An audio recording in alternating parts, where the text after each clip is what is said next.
So,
You were already quiet. I didn't even need to do that. Good afternoon and welcome all of you to our Tuesday, May 17th. Is it Tuesday already? Wednesday. Wednesday. Is it Wednesday already? May 18th meeting, CTC meeting. Douglas, would you please start us off with the roll call? thank you, Madam Chair. Commissioner Bradshaw. Here. Commissioner Cruz. Commissioner Falcone. Present. Commissioner Grisby. Present. Vice Chair Guardino. Present. Commissioner Lugo. Here. Commissioner Liu. Here. Commissioner Martinez. Present. Commissioner Norton. Present. Commissioner Tavaloni. Chair Eager. Here. Senator Newman. Here. Assemblymember Friedman. Madam Chair, we have a quorum. Thank you, Douglas. Before we go into the welcoming, could you read us the rules, please? Thank you. Welcome to day one of the May 2023 CTC meeting here in beautiful San Francisco. Please note that because this is a two-day meeting, you will need to use a separate link to attend the meeting tomorrow. The links can be found on the first page of the meeting agenda on our website. Please use the questions tab in the webinar if you have questions about this. The Commission's meeting agenda is located on our website at www.catc.ca.gov. All of the presentations for today's meeting are also available on the Commission meetings page of our website under the View Download Meeting Materials tab. American Sign Language is being provided on the webinar for this meeting. You should see the translators on your screen. Live closed captioning is also available. Please select the Show Captions tab at the bottom of your screen. There are a number of language options there for you to choose from. Any document the CTC creates can be translated into any language you need. Simply email us at ctc@catc.ca.gov and we will have them returned to you as quickly as possible. For our remote presenters, if you're on the agenda to make a presentation, please do your best to be succinct. Please use your camera if you have one. Please remember to speak at a steady pace to allow our translating service adequate time for accurate translations. And we'll hope you turn your camera on if you have one. For the members of the public, we welcome comments from the public as part of each item at this meeting. For those attending in person, please submit a speaker slip to the clerk, that's me up front here, at the front of the room to let us know you want to make a comment on an item. For those attending via Zoom, you should see the webinar control panel, likely located on the bottom of your screen. There you will find the raise hand and the Q&A tabs. We encourage you to use the raise hand feature as early into the item as you can to give the system time to acknowledge you. Alternately, you may use the Q&A tab to submit your comment. Please make sure to include the agenda item you are commenting on. Commission staff will read the comment on your behalf. As a reminder, each registered attendee is provided a unique link to join the webinar, and these should not be shared with other participants, as they can create confusion for staff when making comments. For all of our meeting attendees, when making comments, please do your best to be concise. Please make sure your comments add new information. If you agree with the comments of a previous speaker, simply make that statement. Please remember to speak at a steady pace to allow our translating service adequate time for accurate translations. Since we often have many speakers on our items, we ask that you make your point in 3 minutes or less. If for some reason we have many speakers on a single item, we may reserve the right to limit comments to 1 minute if needed. Thank you for joining us today. We know your time is valuable. We appreciate you sharing some of it with us. Thank you, Douglas. And again, thank you all so much for coming to this amazing City by the Bay. We had a wonderful tour yesterday, and those of us who were on it were just in awe of what you all are doing here. So welcome, welcome. And if any of you want to go take a wonderful leisurely afternoon, there is a park at the top of the terminal that I think it rivals any park that you've ever been to. And it is on the 4th floor. Absolutely amazing. So I encourage you all to really look at the transportation system here in the city. So with that, we would like to welcome Andrew Vermeer to talk a little bit more about what you're doing here. Well, thank you, Chair Eager, and thanks for that opening. And we are really glad you're here. You know, I think we moved into this building about 5 years ago, and I think we've tried to get a commission meeting here since then. So to have you guys finally here sharing the dais with us is just fantastic. If I could just also introduce a couple of my commissioners that are here. We've got the Vice Chair from the Mayor's Office in San Francisco, Nick Josefowicz. We have the Commissioner from Solano County, James Sparing. And then also the STA rep, Dina Eltwanze, is in the audience. So they're all here to encourage you and welcome you as well. You know, we did build this building sort of as an experiment in good government, and we've got 4 agencies that all share the same space upstairs. We've done it without demising walls so that we can collaborate together. So we've got the Bay Area Air Quality Management District, BCDC.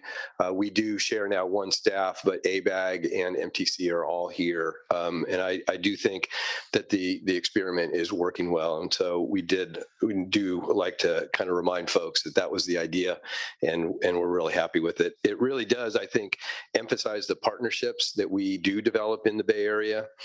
We emphasize it. It's great value for us. The partnership and the collaboration really helps the state, really helps us sort of plan and organize and how to kind of come to the state of California with one voice. All of our projects that we develop are really developed through regional transportation planning that's closely aligned with the state's goals relative to climate action plan for transportation infrastructure. We include, obviously, a focus on equity, the environment, the economy, and just providing a healthy community outlook. With that in mind, we've prepared a short video. I think it's about 5 minutes that really does sort of daylight some of and showcase some of the partnerships that we have. So if the booth could turn on that video, I'd appreciate it.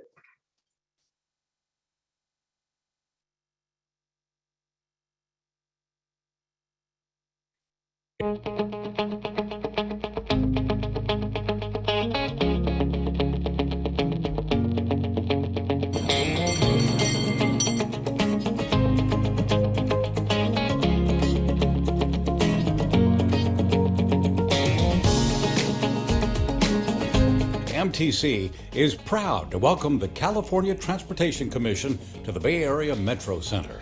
as the headquarters for MTC, the Association of Bay Area Governments, the Bay Area Air Quality Management District, and the San Francisco Bay Conservation and Development Commission. The Bay Area Metro Center represents the partnership among state, regional, and local governments dedicated to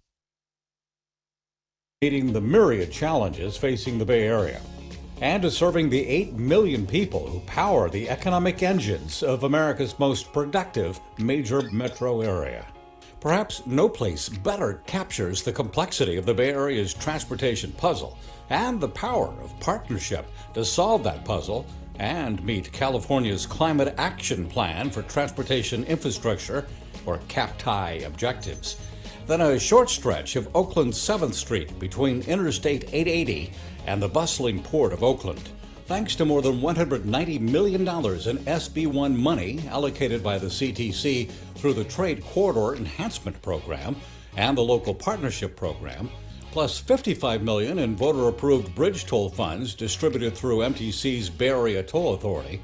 Contracts soon will be awarded for a critical grade separation project that is the cornerstone of the Alameda County Transportation Commission's Go Port program, developed in partnership with the Port of Oakland, the City of Oakland, Caltrans, BART, and the Union Pacific and BNSF railroads. By realigning 7th Street, replacing the obsolete underpass that has bottlenecked commerce for decades with a new grade separation that meets modern seismic and geometric standards, and later building another new grade separation west of the existing 7th Street, Maritime Street intersection, the Go Port projects will reduce truck congestion, reduce exhaust emissions and their impact on West Oakland neighborhoods, improve safety, and connect bikes and pedestrians with nearby Bay Trail segments.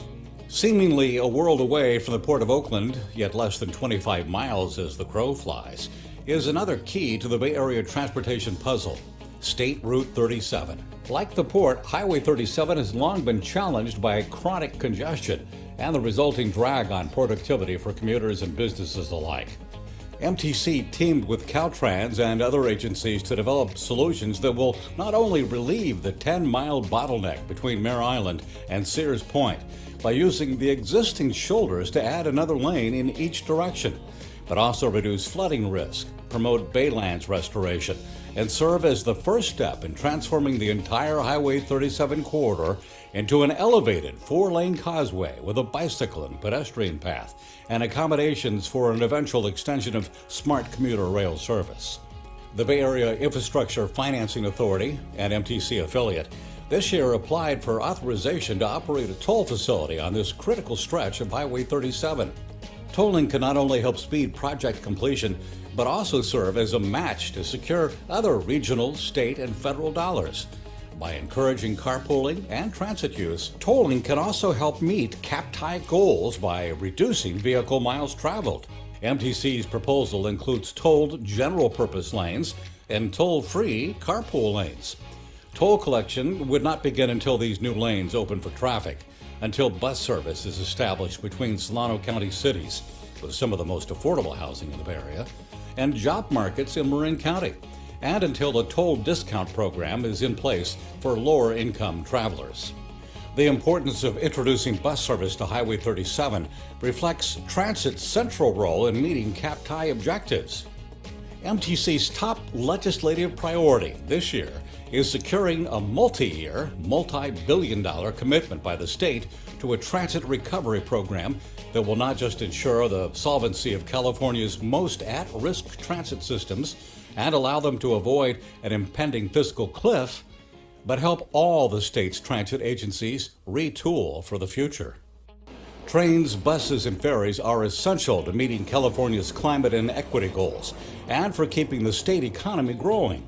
To help ensure transit survives and thrives, MTC is working with the California Transit Association and with business and labor groups, advocates for people with disabilities, transit and social justice advocates, and transit agencies throughout the Bay Area. We look forward to partnering with the CTC as well.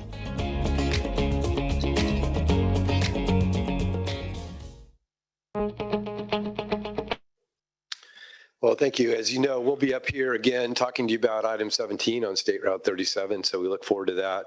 I did want to, in closing, though, highlight the transit fiscal cliff work that was referenced in the video. You did tour two of the region's most important transit projects that are really lifelines for our workers to access jobs without having to drive. Transit, especially in the Bay Area, is facing an operational fiscal cliff once the federal relief money runs out.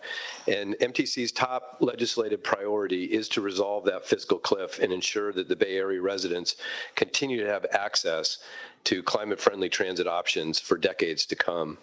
Our team continues to partner with you at the Commission, as well as the State Transportation Agency, Caltrans, and other state and federal agencies to achieve this goal. We do appreciate that Secretary Omashakin held a listening session in this building last week that was really designed at hearing from the transit operators and where some of their strengths and weaknesses are, and that was for the greater region in the Northern California area. So thank you, Chair Eager, members of the Commission, and welcome again to San Francisco. Thank you so much, and congratulations on your position, and thank you for making this beautiful weather for us. We appreciated it. Yeah, especially yesterday. Loved Can I it. tell them one thing? Yes. I just want to let you know, I got here into the city yesterday. I took BART in. We went on the tour. I took a Muni train. I took a bus back over here to meet somebody. And then this morning, I rented a bicycle 3 times. I walked a lot yesterday. The one thing I haven't done since I've been here is been in a car. So, I'm really impressed. I love this city, and I love what you guys do with public transportation.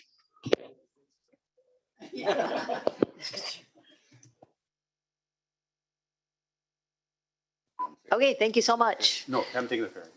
Oh, very next. Not yet. Day's still young.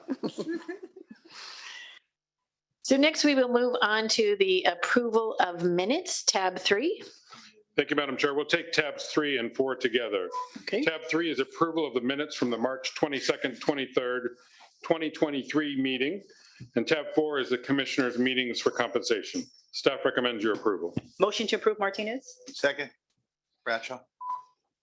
Do we have any public comment? I see no public comment for this item. Thank you. All those in favor? Aye. Opposed?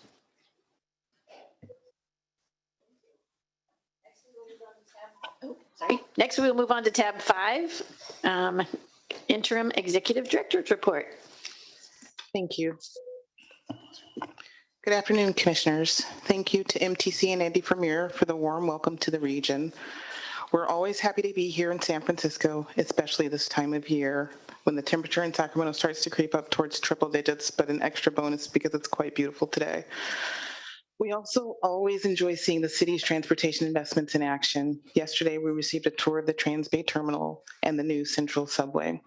These facilities are great examples of the future of California's multimodal transportation system, and always a reminder of how critical it is to maintain the level of investment needed to keep that system in operation. I'd like to start my remarks today by thanking everyone who has provided their support and wished me well as I've assumed the role of interim executive director. As many of you know, Mitch Weiss has left the commission and is enjoying his retirement after more than 15 years of service.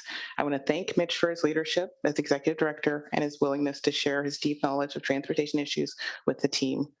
I hope to preserve the dedicated work ethic and collaborative spirit that makes the CTC team so special while the commission conducts the hiring process. Commissioners, last month I participated in the 2023 Transport and the Triple Bottom Line Summit. Along with Secretary Omashakin, I spoke on a panel about transportation equity, highlighting the need for sufficient funding for active transportation infrastructure, transit, and other investments that enhance mobility and make the state's transportation system more accessible to all communities. This will continue to be a theme of our work as Commission staff through our work with the Interagency Equity Advisory Committee and in our policies and programs continue forward. Along with equity, climate continues to be a major focus for Commission staff. We have a number of items on this week's agenda that relate to the impacts of the changing climate on our transportation system. Commission staff are bringing forward proposed guidelines for the 2023 Local Transportation Climate Adaptation Program for your approval. This is a new funding program using a mix of federal infrastructure investment and Jobs Act formula funds and state funds that will support projects that make the state's transportation system more resilient. I'd like to acknowledge the work of Rebecca Light, Lori Waters, and Teresa Favila for their work in soliciting stakeholder input, holding workshops, and drafting the guidelines for a program that will shape critical state investments and fund some sorely needed projects. As was discussed at previous commission meetings, staff will be requesting approval of a resolution granting delegated emergency response funding authority for projects on state-supported rail systems. This new authority will allow the state to act more quickly when emergencies like environmental disasters arise and help make our public transportation system more resilient. Last week, the governor released the May revision to his proposed 2023-2024 state budget. The revised budget proposal retains the reductions in general fund spending on transportation programs that were proposed in January, as well as the offsets for other transportation accounts and reserves.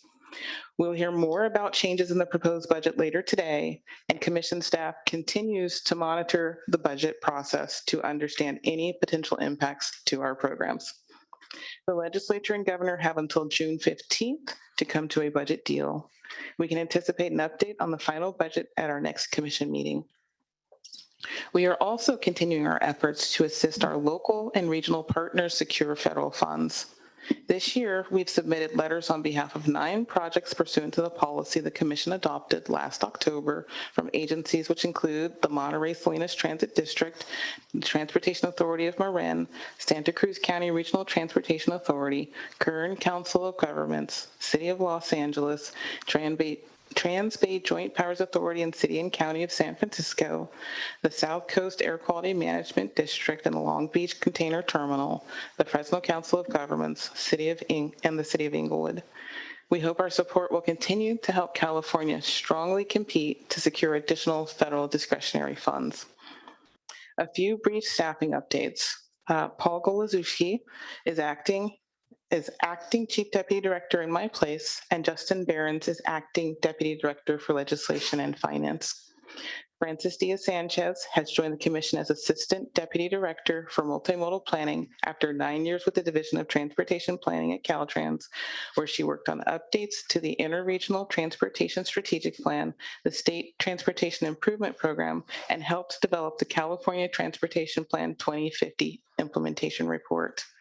I want to recognize and congratulate Sequoia Erasmus, who co-authored a paper that will be published in the Transportation Research Record. Sequoia's paper is titled Performative versus Authentic Equity Work and Assessment of Current Practices in Transportation Planning.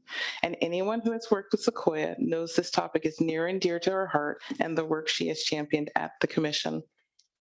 I'd also like to acknowledge Beverly Newman Burkhardt for once again leading the bicycle charge at the commission and organizing our team for the annual May is Bike Month competition.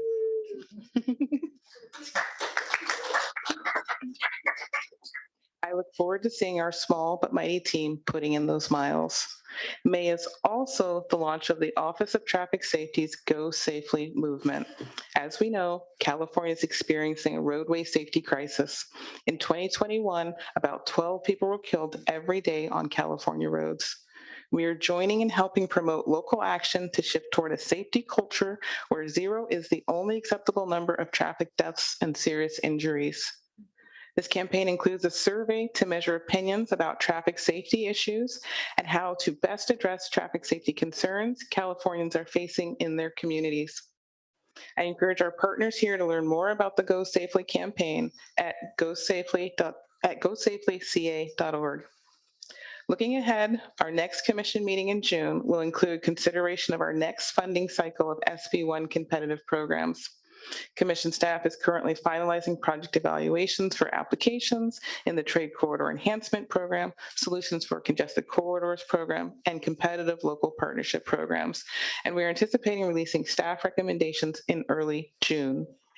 This process has taken many hours of hard work from our program teams and other commission staff who served as volunteer application evaluators, and I'd like to take a moment to recognize their diligence before these announcements are made. We will also have the next virtual meeting of the Interagency Equity Advisory Committee on June 5th, and on June 2nd, we will hold the next meeting of the Road Charge Technical Advisory Committee. Our virtual attendees will notice we have transitioned to Zoom as our virtual platform for meetings and events as of our April joint meeting. We hope the enhanced accessibility features of this platform, I see you all celebrating, it's amazing. We hope the enhanced accessibility features of this platform continue to encourage public participation in our meetings and the work of the commission. And lastly, I'd just like to commend our staff as we continue to move forward with the great work that we've done, the great work that we have on the agenda, and the great work that we'll continue to do into the future. That concludes my report, and thank you, commissioners. Thank you, Interim Director Taylor. I appreciate it. I don't think there was anything in there, Douglas, that we need to vote on. Is that right? That's correct. Okay, then do we have any public comment? No, we do not have any public comment at this time. Thank you. We will move on then to tab 6, Commissioners Report. And I will start with just a somber note. I want to thank District 6 Director Diana Gomez for inviting me to the Caltrans Fallen Workers Memorial ceremony this year in Fresno. This year, Caltrans family did have an accident and death of one of their own. And so it was extremely poignant this year. And Ali Shabaz's family was there. And, oh, I'm sorry, I'm going to cry. And so looking at all of those cones each year certainly is humbling and sad. But having another one placed there, that was one of the Caltrans family, was certainly a very emotional day. And I know Director Gomez did a wonderful job of really celebrating the life of Mr. Shabazz, and his family was extremely grateful for that event and for celebrating him. So I want to thank you, Diana, for inviting me to that. Second, I just wanted to give an update. As Interim Director Taylor had said, Mitch Weiss's last day will be May 31st. But we have continued to move forward with an executive search for a director. So I just wanted to give a brief update. That search process of accepting applications ends May 31st.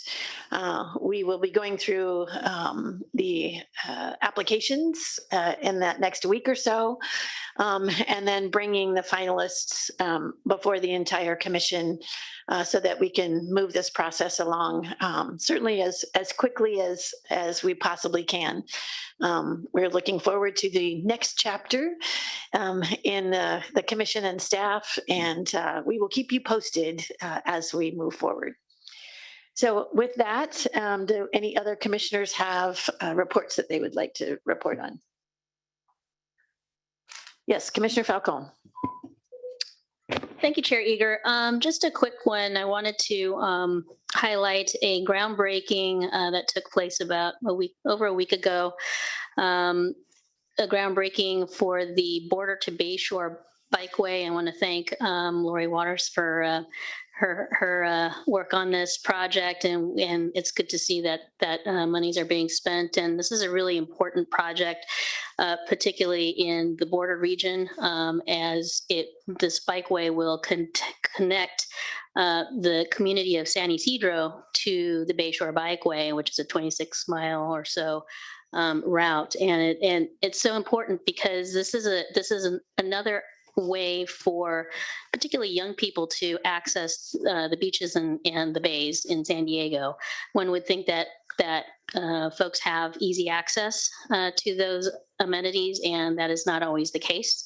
And so this is another important way to connect particularly communities that are underserved to those amenities. So just wanted to highlight that and congratulate Sandag and Caltrans the region for such an important project. So thank you. Yeah, great news. Yes. Yes, Commissioner Grisby. Thank you, Madam Chair. So as a San Francisco resident, also wanted to welcome the commission to our town and highlight some of our challenges at the moment that we're facing as a region. So a region of so many superlatives who have definitely contributed to the state, to the nation and broader humanity with our companies, our technology, our innovation, should also get the state's support for when we have difficult times like we currently do, such as with the transit fiscal cliff. A failure to address the cliff will lead to higher VMT, congestion, GHG emissions, which run counter to our equity and climate goals as a state. Even how we choose to address the transit fiscal cliff is a statement on our values as a state as well. We continue to use traditional Band-Aid approaches, such as using transit capital funds to support operations. This, in my estimation, would be winning the battle, but losing the longer war. For 10 years, I was the policy director of the American Public Transportation Association. I had a front row seat when agencies around the nation attempted to address their operations challenges by taking capital funds. It should be used as a short-term Band-Aid, not as a long-term solution. Continuing to raid those funds will actually lead to a transit death spiral, much like a substantial cut in scheduling would as well, just on a longer time frame, pardon me. A lasting solution will address new centrifugal forces, such as the unique work from home culture of the Bay Area that impacts not just transit ridership, but our ability to maintain our retail spaces, which also has an impact on transit ridership as well. It also means that we should continue to reimagine our transit system and reprioritize going to the ballot to ask our neighbors for support for transit, including robust transit operation support. Furthermore, we also face head-on how to fund a transportation network. That is, pricing is going to be part of that conversation. It was a pleasure to chair the most recent public hearing on tolling on SR 37. I learned a lot from the community and believe that strongly we should be tying tolling to viable mobility alternatives, and we must communicate the trade-offs more accurately to our stakeholders. I'm happy that the road user charge is moving forward as a pilot. According to analysis from CARB, state gasoline tax revenue will drop by $15.2 billion cumulatively through 2040, and local gas tax revenue will drop $11.6 billion cumulatively through 2040. I support the efforts by MTC to address equity concerns with tolling and believe that these efforts, if substantially and faithfully executed, will be successful for the rest of the state to copy as we move towards equitable tolling options around the state. So those are a few issues that I just wanted to raise, as such a superlative region has added so much to humanity, now needs the support of the state during this time. Thanks. Thank you, Commissioner, and thank you for being a wonderful tour guide for us too, and taking us to the best restaurants in town. So thank you. Do we have any other commissioners? Yes, Commissioner Martinez. Thank you, Madam Chair. And just very briefly, I wanted to thank Commissioner Liu for taking us, I think it was at the beginning of the month or last month. I'm confused. The days are just going by so quickly. And the 710 tour stub and April 18th. I want to thank Commissioner Liu. I know Commissioner Norton joined us. Director Tavares, Tokes, and obviously Director Tanisha Taylor. It was an exceptional tour to learn from the community and seeing what we can do. And at the end, I truly believe what we learned, and there was a lot of lessons learned there, is that regardless of commissioners or, state folks present or metro, is that the community just wants a voice. The community wants to be heard when we're talking about infrastructure. They want to be at the table. They don't want to be on the menu. And so when we talk about equity, that was a very important point for me as I was listening and recognizing that they didn't want to point fingers, but they were very passionate about the issues that are concerning them in their neighborhoods, in their communities. And what I took by that tour, Commissioner Liu, was your energy and your commitment to ensuring that these folks have a voice. So thank you for coordinating that tour. And I also wanted to talk about Bike a Month as well. And I will be going to the Mark Bigsby opening of the bridge. And there were several of us, I think, during the pandemic when we had the opportunity to tour that area, and the bridge was the bike bridge was not open. And so I'm excited to participate this Saturday at 10 a.m. and not sure if Commissioner Norton can join us or Commissioner Liu, but it is opening this Saturday and I'm excited. I actually fell off my bike in January, and so I had not been on my bike until May. So I hurt my hip, and so I'm fully recovered. So it's been great to be out on the road, and I just want to commend the CTC staff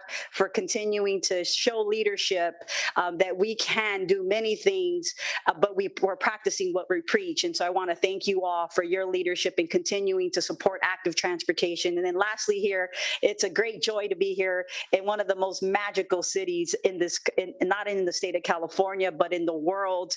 Lots of wonders as you walk. I took in 19,000 steps just walking Union Station in Chinatown. So it's just to tell you that this is definitely a walking city, a biking city, and definitely a public transportation city that we definitely should emulate. And so congratulations and all the great work that you all are doing. Yes, So, yes, certainly. Provide some context to Commissioner Martinez's comments. So on April 18th, I helped organize a tour of the 710 freeway with the help of LA Metro, a bus tour for a lot of policymakers, decision makers in the transportation and folks, and also with community members from Long Beach Alliance for Children with Asthma, with Comité Pro Uno, with Communities for a Better Environment, with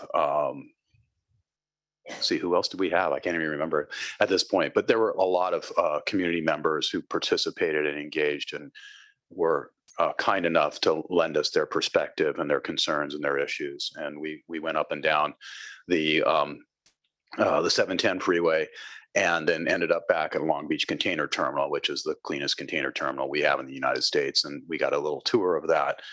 Director Tavares joined us on that, and it's very educational on what they're doing and how they're doing it, as well as allowing some of the community members to join us on that tour who hadn't actually seen what Long Beach Container Terminal was doing. So all in all, a very good day. I'm been neglectful in following up on some post-tour commitments, but I promise I will try to get to those. Thank you, Commissioner Liu. And I was so sorry I didn't get to go. I had the longest running COVID case in history, I think. I was going for the record. I kept sending them notes saying, oh man, still positive, still positive. So I missed it, but I heard it was wonderful, not just from commissioners, but from the public that was there. So thank you so much. Any other commissioners? Yes, Senator Newman.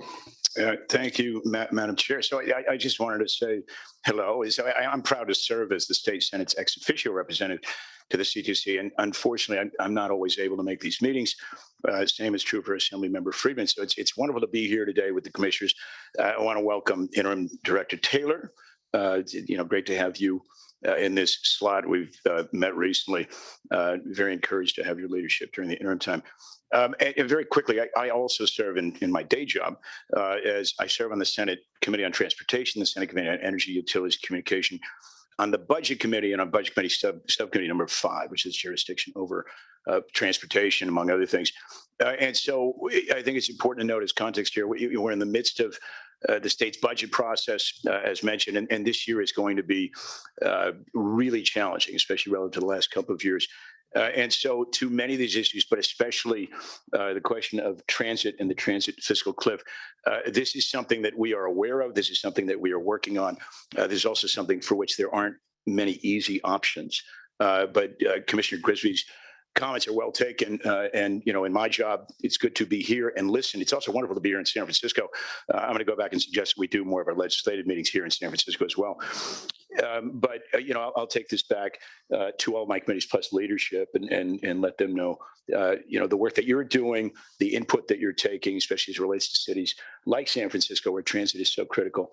And to all the commissioners, you know, really do appreciate your work because it is not easy. And I'm not sure if you know it, it's not highly paid either. I'm not sure if you folks are aware. So it's so great to be here and thank you for having me.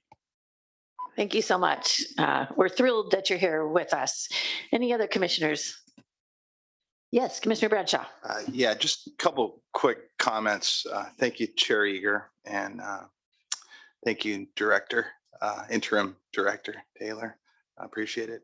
Want to echo Commissioner Grigsby's comments about the fiscal cliff we're looking at for transportation. And this comes up a lot in my day job as well with the Carpenters Union, but we've had very good conversations here as commissioners in the public forum, and this intersection of climate, equity, transportation, and housing.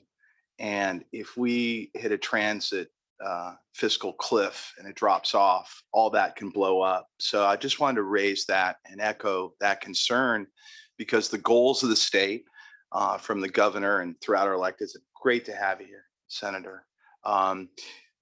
It's crucial that we address that and find ways to be creative with the funding. Exactly what that is, I don't know, but this commission, I think, needs to really focus on that. I believe everyone is, because without that, and when you look at what's happening in the housing front, politically and in the state, a lot of the most successful programs, and hopefully more to come, are focused on developing housing around transit. And it's towards that, how we address the environmental concerns, and also about, are we really talking about uplifting Californians that are suffering the most? When we talk about equity and inclusion, well, what is the uplift? What is the housing availability? What is the transit availability at all income levels? And what is the job creation? And is it really there? On that note, just to put another piece in there for people to consider, good news, possibly challenging news. When we look at the billions and billions that are going to be available to our state from the federal programs, IIJA just being one, but also looking at hopefully the IRA program as well, coming in, transportation, housing. We're going to need to be light on our feet. We're going to need to be solution driven. Sometimes it's going to take really hard decisions to move that and to make sure that the workforces are actually addressed and brought into that equation, and leveraging organizations that are already addressing that and at the front of it. But I raise it, I think it's an appropriate forum for the commission to look at that piece of it, because those funds will be available and then we can also lose them. So I'm very optimistic knowing this team up here and our political allies, but I'll appeal to the public as well to help keep us on track on that, because it's an opportunity that goes to everything we're talking about here, and even could help to address some of the transit challenges we're looking at the operations currently. It doesn't do us any good to lose what we have and then try to rebuild it again. We'll never catch up. So just a couple comments. I appreciate everyone's time. Thank you, Commissioner Bradshaw. And we wholeheartedly agree. Keep Californians working, right? Get them trained and get them working out there. Vice Chair Gardino. Thank you, Chair Eager. I just wanted to thank again our ex officio member from the Senate, Josh Newman. And I know Laura Friedman would be here if she could. We always benefit when we have your wise counsel and insights at our commission meetings. We know it's hard based on our traditional calendar. We're doing our best to see if it's possible to adjust that. We'll continue to explore all opportunities, but thank you for making the additional effort to join us today.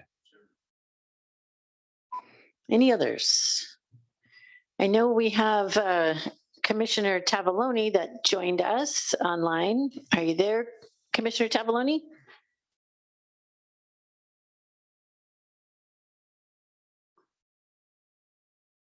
Chair Eager, I had requested to speak. Then we will move to Commissioner Norton. We'll wait for Commissioner Tavaloni. Thank you. I thought we hadn't heard. So I wanted to really resonate with the comments of my colleague, Commissioner Martinez, because the tour that Commissioner Liu put together was not only eye-opening, but I thought that everyone, especially when we were able to talk about all of our backgrounds, it really helped to make sure that people understood that no matter what chair we were sitting in, that we are all looking to create a healthy and harmonious and ultimately successful goods movement network. And that the community and the community stories just put really a human face and a sense of urgency on the work that CTC and multiple other agencies are doing to move our goods movement corridors into a zero emission corridors. This isn't about technology only. It's about improving real lives. And I think hearing from people about what they're suffering with in terms of noise, in terms of pollution, in terms of brake dust, really helped to identify how we need to move forward in a holistic approach to what we do to have a multimodal solution and a high tech and ultimately zero emission solution to what's happening in our goods movement network.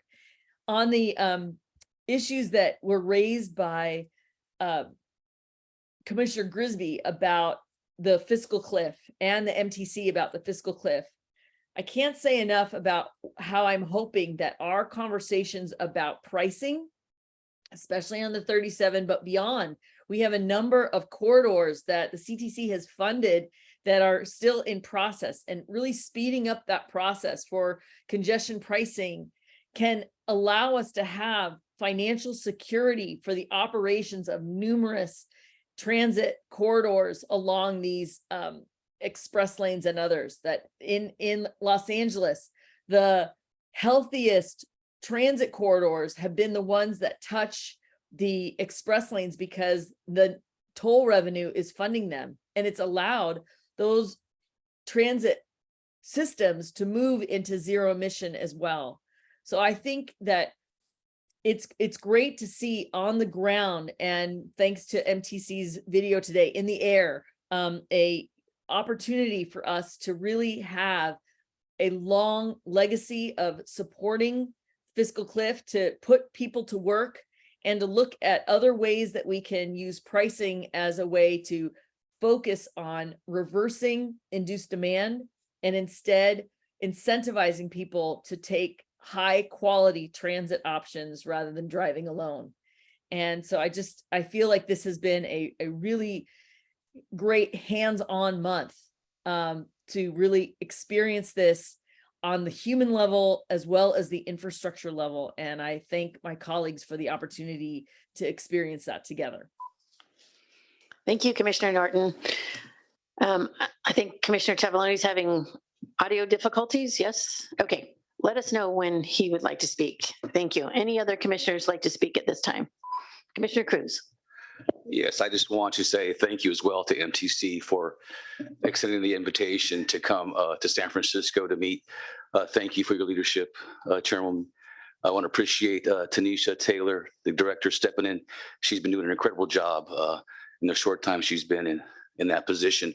And I also want to echo some of the sentiments shared by Commissioner Grisby as far as the fiscal cliff. San Francisco is sort of a model for how public transportation should work.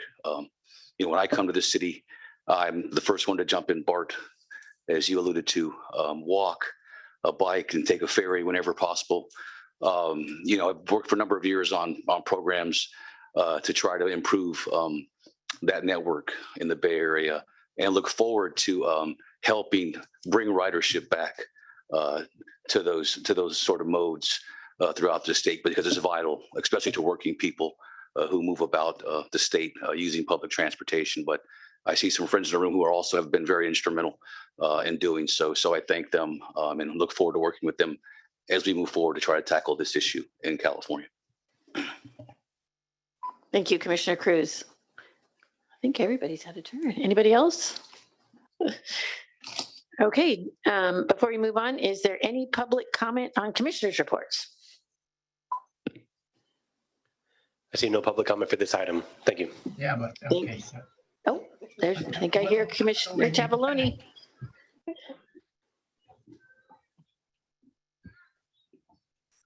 Are you there, Commissioner Tavaloni? yes, I am. Well, we wanted to welcome you this morning. Did you have any remarks you'd like to make? Oh, no, I don't. I don't want to take an hour of your time. No, I'm just kidding. No, I'm fine. Thank you. I'm just happy to be with all of you. I'm sorry I'm not there with you where I should be, but this is Riverside's about as close as I can get to you right now, but I will eventually.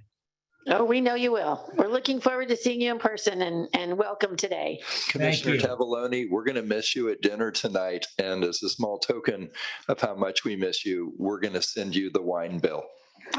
Well, you know, you say that and you know, Carl, I think you know me. If somebody asks me to do something, I usually try to do it. So let me say this. If you don't, if you have a stopping time, because, you know, from lunchtime to bedtime is many hours sometimes. And, but if, well, let me just say, you're welcome to do that. And I'd be honored to have you do that. It really would be an honor. So all I can say is send me the bill. Well, we will definitely toast you. That's for sure.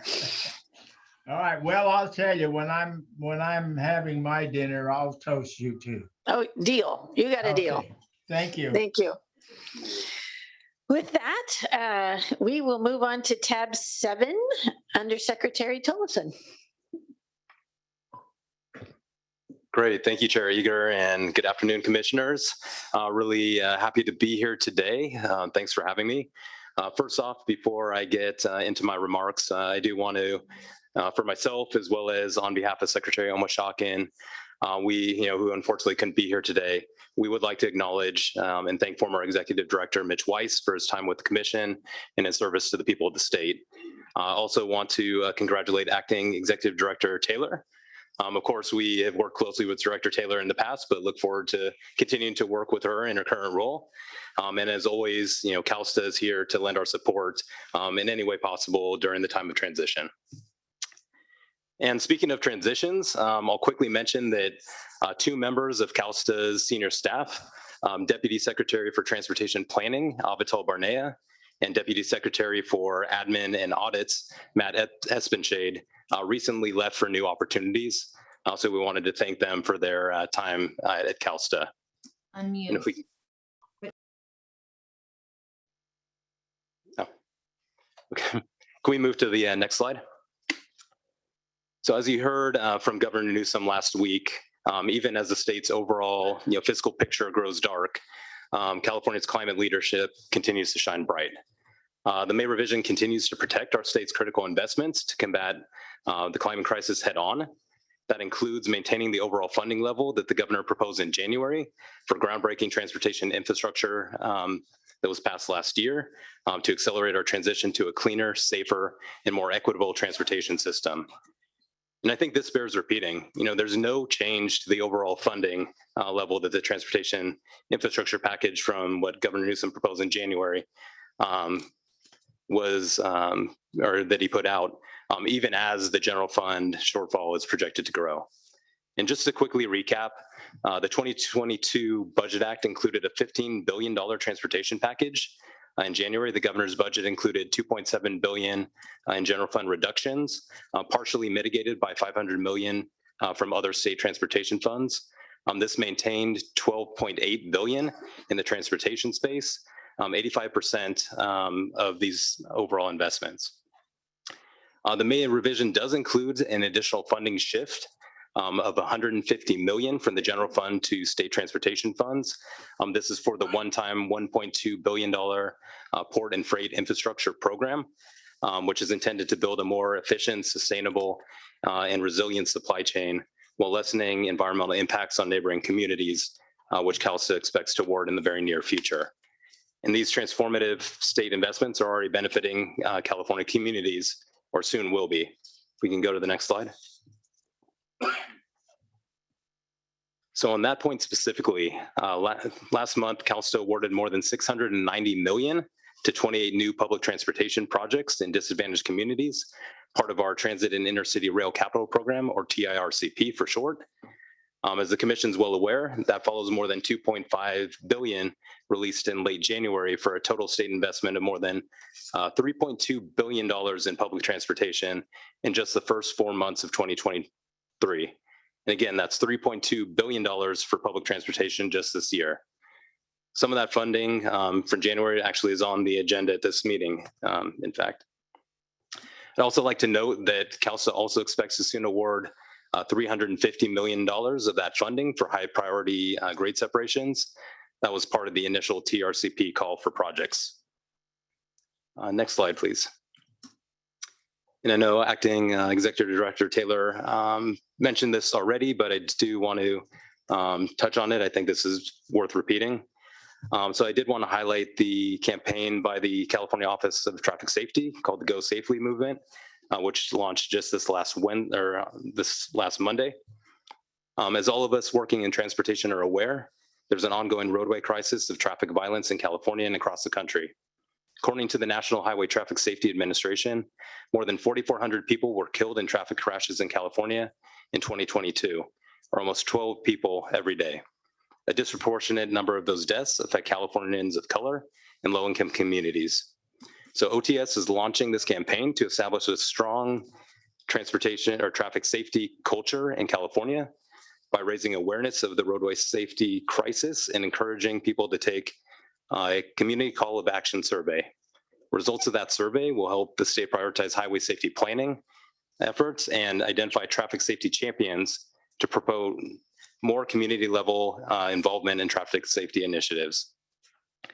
OTS is asking traffic safety partners and key leaders to join the Go Safety or Safely movement, and CalSTA, Caltrans, and CHP are supporting OTS in these efforts. And we hope the Commission will do the same. And really, zero is the only acceptable number when it comes to traffic deaths and serious injuries. We applaud the effort to help raise awareness and hope that it will spark the cultural shift necessary for us to reverse the deadly trend on our roads, and ultimately, in combination with our state's other safety efforts, get to zero. And before I conclude my remarks, I did want to touch on the transit fiscal cliff issue that the commissioners as well as MTC have raised. So I believe as executive and the MTC executive director raised earlier, we did, and through CalSTA, hold 2 transit listening sessions.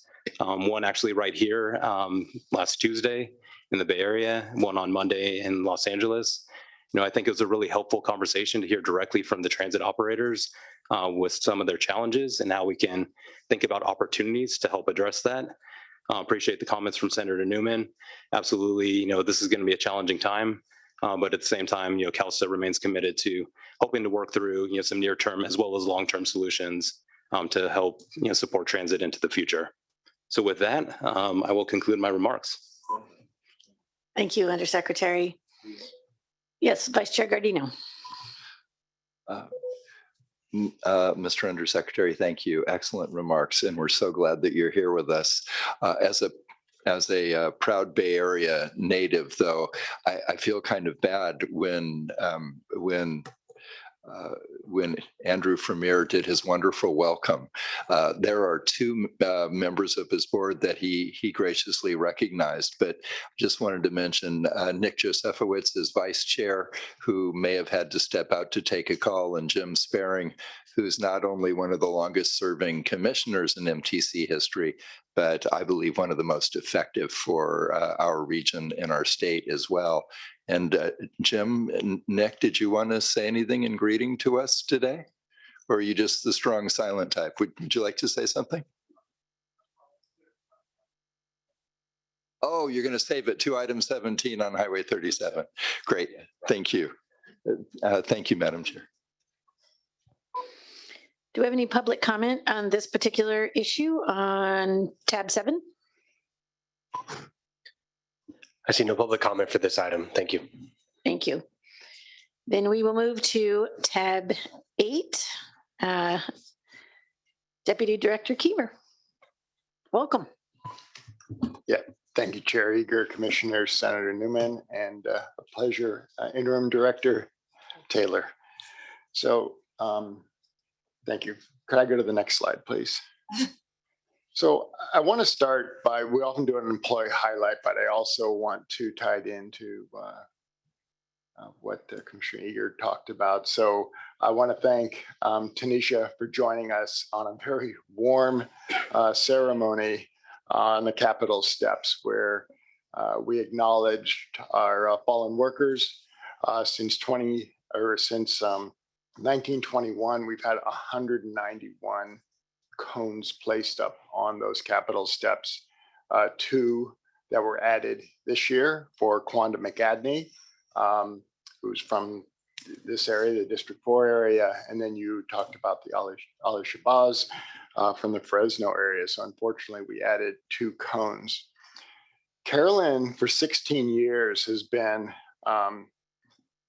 in her role as the Safety Public Education campaign manager, has organized that annual event. And she works closely with the families, as you can imagine, a challenging role. She builds these deep relationships, many of them that go on for years in this role.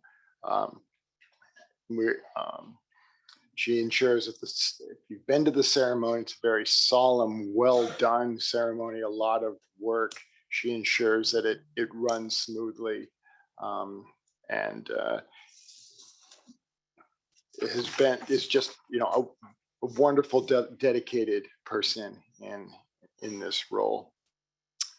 And just, you know, very happy to have her in that role. She's also manages our Be Work Zone Alert and our Move Over public awareness campaigns, and coordinates with OTS also on other public safety campaigns. So we're very fortunate and proud to have Carolyn on the team. She's very impactful. So thank you. If I go to the next slide. Also wanted to talk, sticking with road safety. We released our road safety action plan on April 5th. And this is really part of the transition as we incorporate the safe systems approach. And again, it's been said several times, 0 is the only acceptable number. Yet at the same time, the figures, we're going in the wrong direction, right? So the last NHTSA report, we actually increased by 3% the fatalities here in California. So working to be more proactive, changing our policies, putting the dollars that are available into our safety projects as fast as we can, trying to double down on the cost-effective measures. And so this plan lays out a 2-year plan with measurables in order to try to drive actions that will start turning that curve in the right direction. Next slide, please. And so I'm not going to go through, but there are 14 specific actionable items that we'll be pushing, and this will be updated in 2 years as we go through this. But I did want to highlight 2. One is, it's one thing to develop a policy and talk about the safe system approach, but we're integrating it into our daily activities. And so it starts with the PIDs, it's the project initiation document. So when we start a project, we want to evaluate those projects specifically to look at the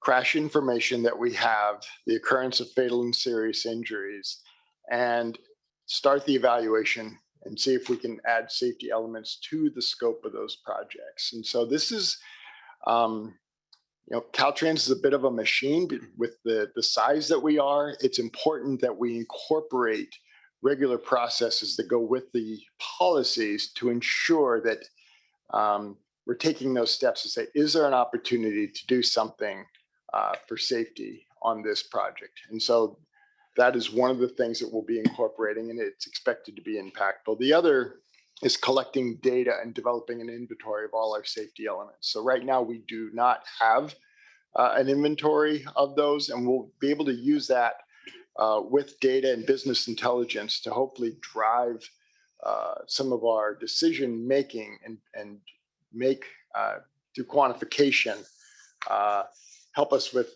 making the investments that are going to have the greatest impact. So those are two things I wanted to mention. Next slide, please. With climate and sustainability, if you could go back one, please.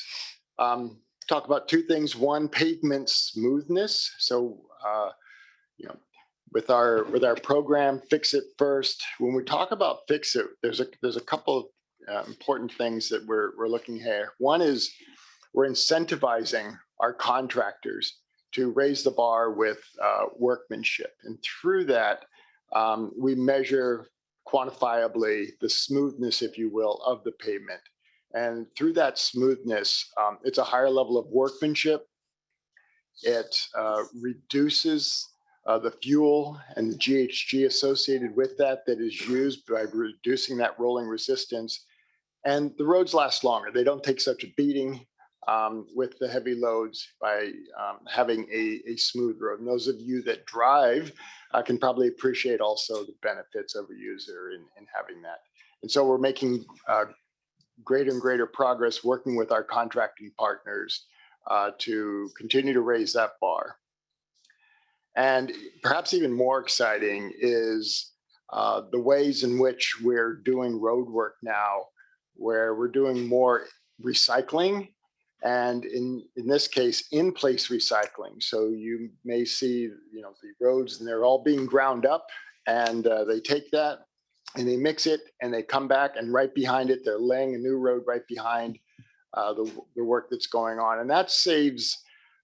It saves money. It's more sustainable in that you need to use less virgin material, and you don't have the trucking. There's nothing going to landfills. It's all being recycled right there. And so the innovations that are going on there are helping us to meet our sustainability goals. Next slide, please. And finally, on the equity side, I will mention that currently we're meeting and in fact exceeding our disadvantaged business goals. Currently, we're at 24.7% of our federal funds being used with participation by disadvantaged women and minority-owned businesses. In terms of dollars, that's resulting in $446 million in federally assisted contracts through just half of the fiscal year. So nearly $500 million through half the fiscal year. So progress being made there. We're not there in all cases. There's still a lot of work to be done, but glad to see the progress that we're making. We also are having information sessions going out for the beta version of our equity index. And so there have been presentations on that, but we continue to make progress seeking that input as we work to develop the use cases in collaboration with the commission. And then finally, I wanted to mention our Equal Employment Opportunity Program. We have a Heritage and History Month. And so this past month was Asian American and Pacific Islander month, and we're very fortunate that we had former Secretary Kim come and speak and share some of the things from his career, transportation, his experiences in terms of equity, and we were happy to be able to engage with him, and he seems to be doing well in his new role. And so with that, I thank you for the opportunity. Thank you, Chief Deputy Director. Do we have any comments from commissioners? Yes, Commissioner Liu. Nice to see former Secretary Kim there. We're part of the Korean American Transportation Coalition that I just made up. But Mike, please don't take this personally. It seems like Director Tavares has like impeccable timing. On every time I want to ask a tough question, it's you that gets it. And so it's nothing personal. But we've been hearing about the fiscal cliff from everybody today. And the people I've been talking to have said, that in terms of the Band-Aids that Commissioner Grisby was talking about, it could be possible to take federal formula dollars and apply them to operations to get us through on the near term as we look for long-term solutions. And I'm curious as to what Caltrans thinks about this, and if we did it, how it could be done, and whether there are other solutions that Caltrans is considering. Yeah, so certainly well aware of the challenges here. And as Undersecretary Tolleson talked about, we participated in those transit listening sessions. We're aware of multiple proposals that have been suggested. And we're going to be supporting the administration through the discussions that take place going forward. As Senator Newman said, this is going to be a tough challenge. So all of the ideas that are coming out, Caltrans will be there supporting the administration through the discussions between the administration and the legislature to work through ideas. So I think what I'm hearing from you is that in terms of the Band-Aids, because I think Commissioner Grisby had pointed out, I mean, this isn't the solution, right? I mean, but that this idea of federal formula dollars is among the things that Caltrans will be considering, the administration will be considering, and how to get us through this, because we all agree that this is not going to be okay, right? We got a crisis on our hands. We can see it coming, and we got to do something. So this is in the mix along with every other creative idea people can come up with. Absolutely. So as the ideas are brought to the table, Caltrans will be looking to evaluate those. When it comes to the federal funds, like almost all sets of funds, there are all kinds of requirements and strings and things. And so we'll be using our expertise and our relationships with the federal highways to understand what those options are in order to weigh in on the potential. Coalition for Clean Air just got its first federal grant. And you talk about strings and things, man, we have really had a wake up call. So yes, I appreciate that and appreciate the fact that you guys are working through that. Thank you. Yeah, thank you, Commissioner. Thank you. Any other commissioners? Commissioner Cruz.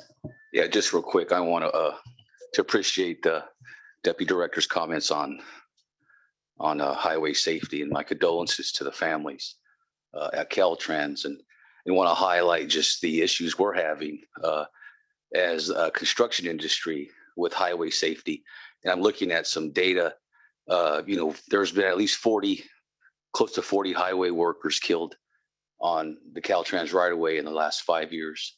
We've had 611 total crashes in work zones, and over 1,600 work zone injuries.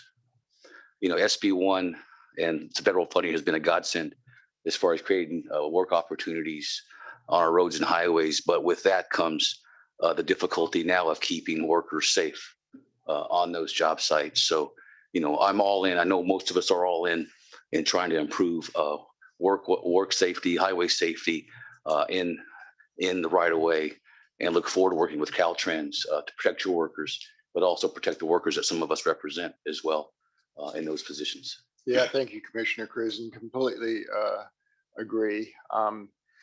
I failed to mention the construction industry joins us at that memorial, and we're very much in contact with one another when any of us, have a loss out there on the highway. And so it's important that we're doing everything we can in order to provide that protection we talk about. Everybody should have that right to go home at the end of the shift, and really employing the public to please to slow down and to move over and to recognize, people are out there trying to, serve them, and we owe them to avoid being distracted and provide the protections that we can to everybody that's out there. Thank you. Any other commissioner comments? Do we have any public comment? Yes, we do actually have a public comment on this item. I'd like to call on April Webster. Hi, yes, my name's April Webster. I am a member of the Caltrans D4 Bicycle Advisory Committee and also the Silicon Valley Bicycle Coalition Policy Advisory Committee. And I just wanted to say thank you to Director Kiever for the progressive direction Caltrans is taking, not only with DP 36, the safe system approach, which you highlighted, but the other policy being developed, including DIB 94, which is the Complete Streets Contextual Design Guidance, which is currently being circulated with the active transportation community for feedback. And I just wanted to say this guidance, the guidance provided in that document is exactly the type of progressive leadership we need in California to enable our cities to achieve Vision Zero and also address climate change. There are two changes in particular that stand out for the potential they have in shifting the needle to realize significant modality shift. And the first is greener streets, which reintroduce natural ground cover to create protected bike lanes and calm traffic. They also reduce greenhouse gas emissions and the impact of urban heat islands, improve resilience to flooding and drought, which we've seen in the past year, and also provide pollinator habitat to support our agriculture industry. Excuse me, I'm kind of cold. Second, the narrower streets, which are being proposed of 10.5 feet, help calm traffic and make them safer by encouraging drivers to slow down by design, rather than expecting them to do the right thing. Both of these together have the capacity to create streets that are more inclusive and comfortable for people of all ages and abilities, not just in air quotes, the strong and fearless category, which it really is key to seeing the sort of shift from driving to biking and walking we need. And that's all I wanted to say. And thank you very much. Thank you, April. Do we have any other public comment? I see no other attendees indicating they wish to comment on this item. Thank you. Okay, thank you. Then we will move to tab 9, FHWA Division Administrator Vincent Mamano. Am I working? So first off, I need to start off with Commissioner Liu's comment about strings attached with the federal dollars. I call that job security, so back off.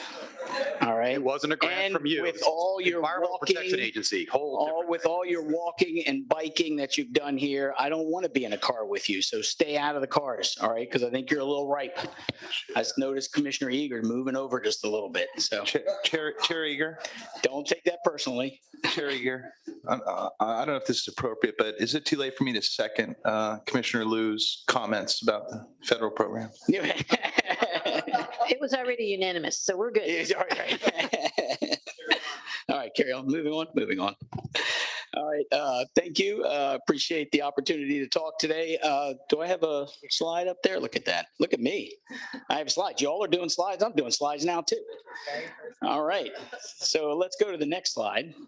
/ the only slide. Right. You're welcome. You're welcome only slide. Do you see how I do that, gang? It's just one slide. So this slide just kind of covers all of the discretionary grants that California has received under the new infrastructure bill. So I just wanted to share, and it's comparison to the Western states also, because we're in the West. So all my information I get immediately is in the West. So I asked our team to let's add Florida, Texas, and New York in there, the other three biggies.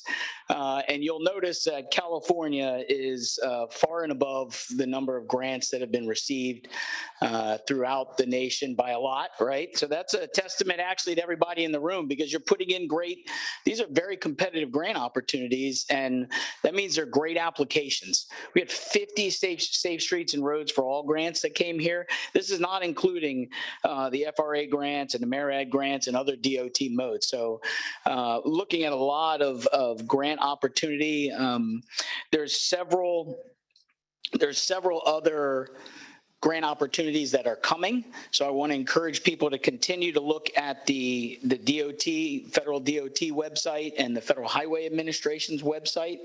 Like I've always said, just check the Google machine, you'll find it. And when you check those, you're going to be looking at all of the notice of funding opportunities that are out there. I'm looking at 1, 2, 3, 4, like 6 or 7 that are out right now. And on May 22nd, so if you go to the US DOT website, US Department of Transportation website, there'll be an opportunity to register for a webinar on May 22nd from 4 to 5 East Coast time, and it's going to go over a lot of the grant, the new tools that are out there to help make the grant applications easier, kind of inform you, give you an idea of the types of things you want to make sure you have in those.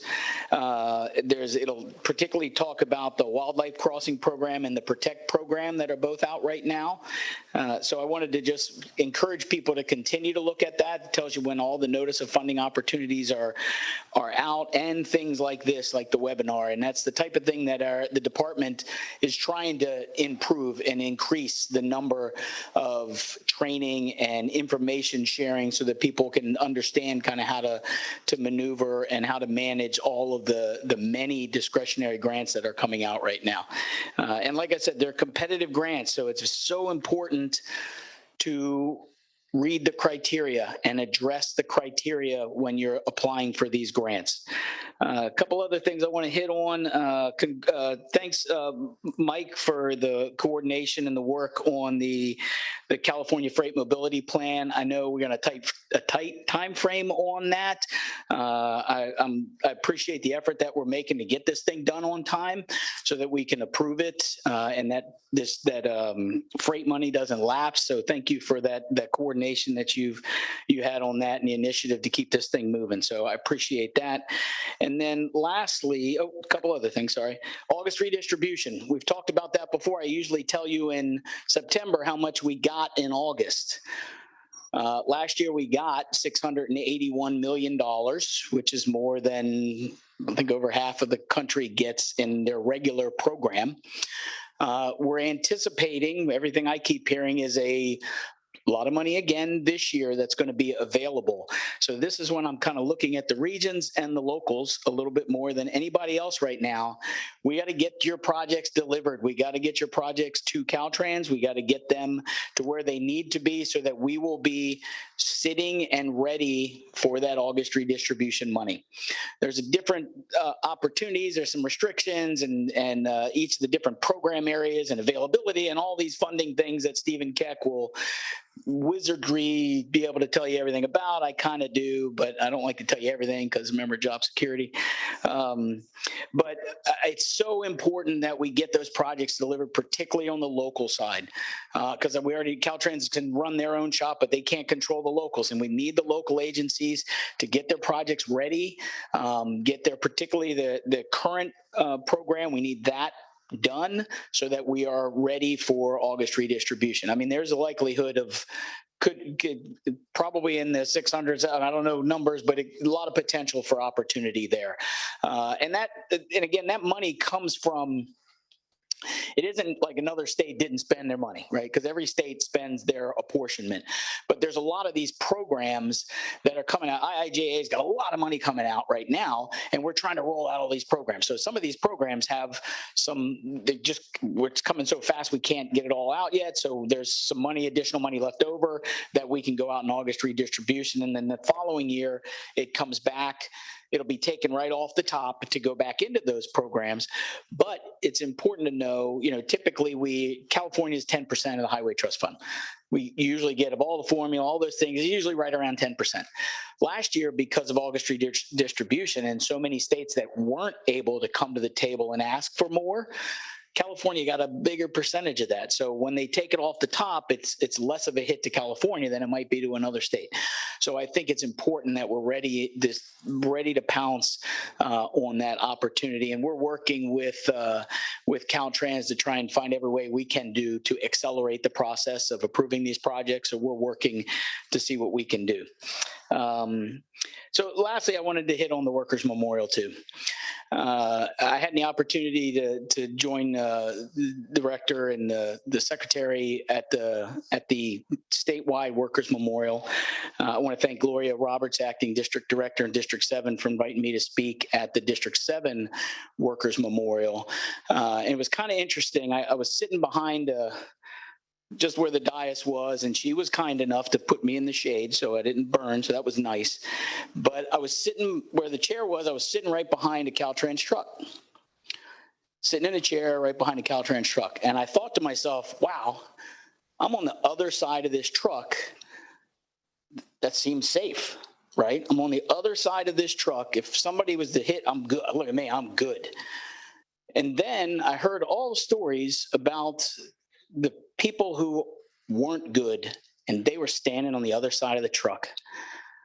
So it was just striking to me the in harm's way that the Caltrans team puts himself, not just Caltrans, but all of the industry, the transportation industry, our law enforcement. So I want to thank all of them for doing that. The other side of that is what I don't think everybody knows. The district directors for Caltrans go to the home of the family to tell them about their loved one. So the district directors, that's their responsibility. There's 23,000 people that work for Caltrans or so.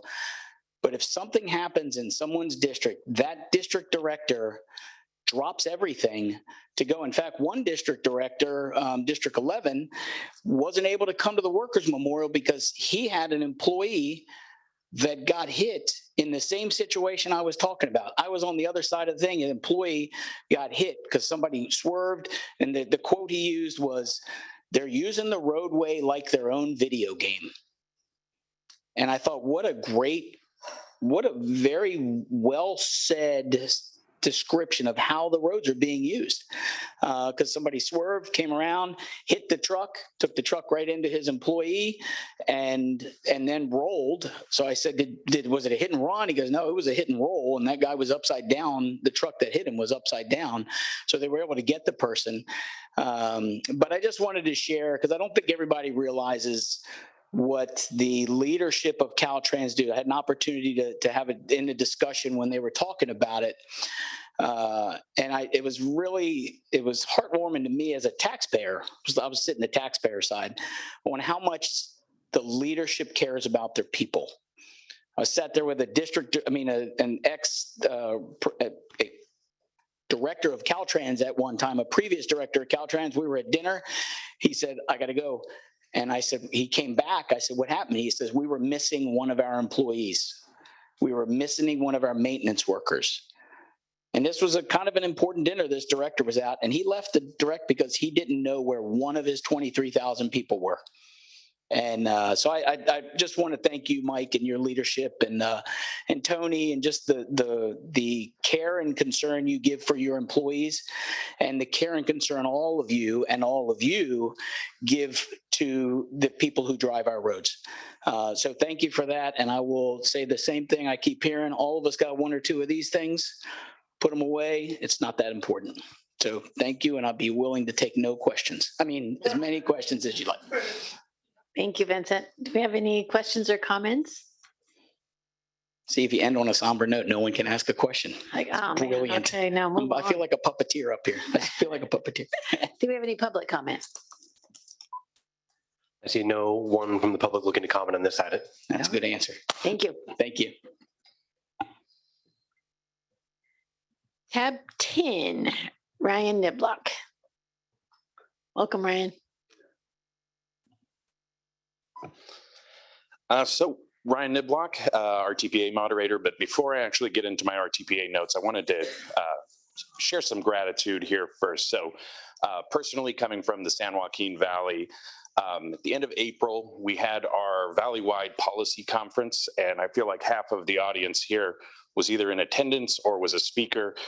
We had Vince Mamano, we had Antonio Johnson from Federal Highway, we had Diana Gomez and Dennis Agar, district leads at 6 and 10. I felt like half of Caltrans headquarters was there, but we also had Will Kempton there, was nice to see him again, but we had Tanisha joining us there at the 11th hour when Mitch retired. And so I just wanted to thank everyone and thank Tanisha. Our audience is elected officials up and down the San Joaquin Valley. Very well received. You guys all knocked it out of the park. Chair Eager, we missed you, and hopefully we'll see you guys both next year. It'll be in Tulare County, same time.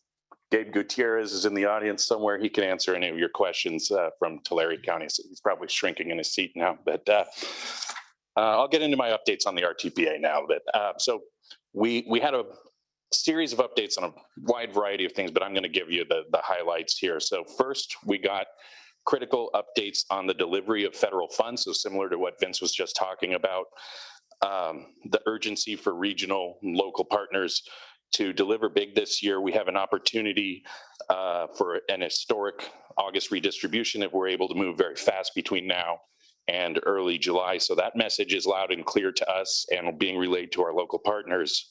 We also touched on concerns about the availability of toll credits, just somewhat of a black box for us at the local level, but something we very much depend on. So if there's anything we can do locally or regionally to help encourage the state and the Fed to do whatever magic they do to keep those available, let us know, because we just want to all be on the same page and moving together, locked arms. We also received updates on the CRISA balances, the COVID relief money, both STIP and non-STIP funds, and some of the risks that are associated with the looming deadlines. And so that's message loud and clear for us for the deadlines that are coming this summer and in early fall. So you'll be seeing more movement from us on that. We also spoke again on the state highway system management plan. I just want to thank Commission for their comment letter, which is in the agenda today, where you also pointed out the concern related to the 1.7 billion in climate investments that are initially only directed at coastal communities. We went over the Caltrans response to this letter, and the general consensus amongst the RTPA group seemed to be that we weren't sure if we understood whether there was a yes or no on the 1.7 billion. Is there going to be a plan to create a more equitable distribution throughout the state and for different climate impacts other than sea level rise, like fire and flooding? So we just weren't sure on the read if we had a yes or no on that. It did point to investments for those kinds of impacts elsewhere, but we're hoping to get a more firm yes or no on that. Lastly, I wanted to highlight a challenge that we're facing related to the timing of SB1 competitive fund programming and regional agencies' sustainable communities strategy. So when SB1 was drawn up, you have a rule in there or language in there that essentially states that SB1 competitive funds for your programs like TCEP, LPP, Solutions for Congested Corridors, should only be awarded to agencies under an approved sustainable community strategy. So that's a component of our regional transportation plan. And this is a good rule that makes sense because it ensures that the applicants are in good standing when it comes to the state's greenhouse gas goals. Since SB1 rolled out, CAPTI was introduced, and many of the state programs, including SB1, received what I would call a CAPTI scrub. The guidelines, the scoring criteria have all been re-honed, refocused to be CAPTI compliant. And that's a good rule as well. We agree with that rule. The challenge we're running into in the Valley at the moment is that we've all applied for these funds, but we happen to be in a review period for our sustainable community strategy. So we're in a neither approved nor disapproved state. So it creates a little awkwardness around this. And the Valley is the poorest region of the state, worst air quality, either us or Southern California, depending on which way the wind is blowing. So programs like Trade Corridor, Solutions for Congested Corridor are music to our ears. They are things that can help us both on the economic side and the air quality side. So we are worried about two well-intended filters that could create an unintended consequence. And so it's just something we're working on. And thank you again to commission staff who have been on top of it and coordinating with us. We're working with CARB and we think we'll get there. But that's it. Thank you very much. Thank you, Ryan, and thank you for bringing up the San Joaquin Valley Conference. So I also want to say a special thank you to Interim Director Taylor. A long time ago, it was decided, and we agreed, Mitch and I would speak and be on that panel together. And then Mitch resigned and I got COVID. And so Tanisha had to step in at the last minute, and I heard she did brilliantly. So I also want to thank you for doing that. Thank you, guys. I promise I didn't do it on purpose to test her. It'll be closer next time. Tulari's only Yes. 45 minutes, right? Any other questions or comments? Do we have any public comment? I see no one from the public looking to comment on this item. Thank you. Okay, thank you, Ryan. Thank you. Moving on to tab 11, Nafili Barrett. And I believe we have her on video.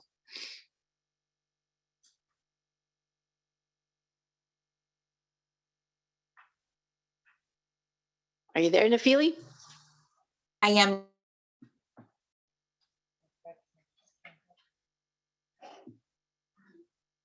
I can't hear you if you're talking. Okay. Sorry, hopefully you can all hear me now. It looks like I had to rejoin in the right as a panelist rather than a participant, but I'm here now. So, welcome. So good afternoon, commissioners. I am Nafili Barrett, Chair of the Rural Counties Task Force and Executive Director of the Mendocino Council of Governments. So before I go ahead with my report, I would just like to express well wishes to Mitch Weiss in his retirement and thank him for his knowledge and leadership over the years. And congratulations to Interim Director Tanisha Taylor in her new role. The Rural Counties Task Force will hold its May meeting this Friday, May 19th. And at that meeting, we'll discuss and receive reports on a wide range of issues facing our 26 rural counties, including proposed legislation, the 2024 STIP process, and development of the next iterations of the Caltrans Strategic Investment Strategy, or CSIS. The current CSIS continues to be of concern to rural counties due to its potential to hurt projects in rural areas. We hope that continued engagement with Caltrans during the development of CSIS 2.0 and 3.0 will result in a strategy that supports critical projects for all of California. Since our last meeting, the rural counties have been engaged in statewide efforts through workshops and participation in committees, including development of the 2024 State Transportation Improvement Program guidelines, Regional Transportation Plan guidelines, and grant programs such as the Local Transportation Climate Adaptation Program. As always, we appreciate CTC and Caltrans staff efforts to include rural counties in these processes and to provide opportunities for engagement. Many of our rural counties also took part in the April Town Hall meeting in Anderson, hosted by the North State Super Region. Although this was a North State event, many of the issues discussed at that apply to rural regions all across California. Examples are fire evacuation route and resiliency improvements and ongoing efforts and needs related to implementing zero emission vehicle infrastructure in rural areas. Thank you to the commissioners and staff who made the trek to the North State to participate in that event. And that concludes my report. I'm happy to answer any questions. Thank you, Nafili. Do we have any comments or questions? Do we have any public comment? See no one from the public looking to comment on this item. Thank you. All right, thank you. And I understand Keith Dunn is not going to be joining us, so we will move to tab 13. Sequoia, welcome. Great, thank you. Great to be in the Bay Area. Commissioners, tab 13 is an information item highlighting the equity updates of the commission. Our equity work at the commission and within our interagency teams has been very active this spring. On March 21st, 2023, the first executive meeting of the Equity Advisory Committee was held in Los Angeles. And thank you so much to the commissioners and executives who joined us and to all of you who continue to support this work. Highlights from that March meeting included hearing from Equity Advisory Committee members about their personal connections to transportation advocacy in their communities. Members also heard from transportation equity expert Tamika Butler, who helped set the stage for the importance of the work of the committee, challenging the group to, quote, realize that this is not work for certain groups of people who fit certain demographics or who check certain boxes or who have certain words in their job title. This is work for all of us. Members also reviewed the results from a survey offered in January 2023 that aims to guide the work of the committee for the next year, emphasizing a need to gain a better understanding of how transportation funding, policy, and programs work in California, and asking our interagency teams to clearly identify future opportunities to collaborate with our agencies. Since that March meeting, committee members have supported numerous activities, including scoring the community engagement section of the Senate Bill 1 funding program applications. Thanks, Matthew. Attending a workshop and offering feedback on the local transportation climate adaptation program guidelines with Rebecca Light. Attending a briefing on the port and freight infrastructure program with Avital Barnia, and attending a workshop and offering feedback on language for the 2024 State Transportation Improvement Program Guidelines Update with Casey Ruggiero. The next Equity Advisory Committee, I'm excited to announce, will be held virtually on Monday, June 5th, 2023, and members will discuss governance structures, opportunities to elect a chair or a co-chair, and other topics such as term limits and priority focus areas. And today we will be joined by Equity Advisory Committee member William Walker to hear an update. Committee member Herb Hastings was originally planning on joining us, but unfortunately is not able to make it at this time, and we wish him well and look forward to continued collaboration with him as a committee member and as a Bay Area-based disability advocate. William Walker joined the CTC's the Interagency Equity Advisory Committee in 2022 and is currently a graduate student in city and regional planning at Cal Poly San Luis Obispo and is a substitute teacher for San Francisco and San Mateo County Public Schools. William has worked in a number of analyst and administrative roles at the San Francisco Municipal Transportation Agency, Los Angeles Metro, and the Governor's Office of Planning and Research. And William is an alumni fellow of the National Association of City Transportation Officials and currently serves as an advisory board member for the UC Davis Center for Regional Change, Transportation Equity and Environmental Justice Advisory Group, which I helped start. Full circle. And William is committed to ensuring that transportation continues to be a great equalizer that is affordable and accessible to all who need it, especially from those underrepresented and underserved communities that are most negatively impacted by externalities of transportation infrastructure. So thanks so much, William, for joining us today. We're really grateful to have you here. And Madam Chair, yesterday he was an impromptu tour leader for our I was transit just going to tour. say that, yes. And So in thank addition you to all of those things. I'll be quick because I think that we have a lot in common in our remarks. I will first say it was really great to hang out with you all yesterday on the tour, and you find out that when you are a former employee of these projects and they're running short on staff, they just kind of induct you. They're like, okay, make sure they get to Union Square Market Station. And, so I was like, oh, okay, I'm back at work here. Thank you all for bringing the nice, warm California weather. I haven't seen fog yet, other than when I go home to my side of town where it's foggy here. I want to definitely acknowledge that we are here in the traditional territory of the Yelamu, a local tribe of the Ramaytush Ohlone people of the San Francisco Peninsula. And as this commission, our local MPO, the Metropolitan Transportation Commission, and governments throughout our 58 counties contemplate meeting our state's goals related to transportation, climate, and economic development, I hope that we can continue to remember to care for the environment and the state lands, water, and our people as our First Nations did here. And there are other nations besides the Ohlone in the 9-county region that this building sits in, the Pomo, the Miwok, the Yokut, et cetera, et cetera. So let's honor them in the lands of where we all come from. Some of us are from other parts of the US, right? Or other parts of the world. Let's honor the indigenous that came before us.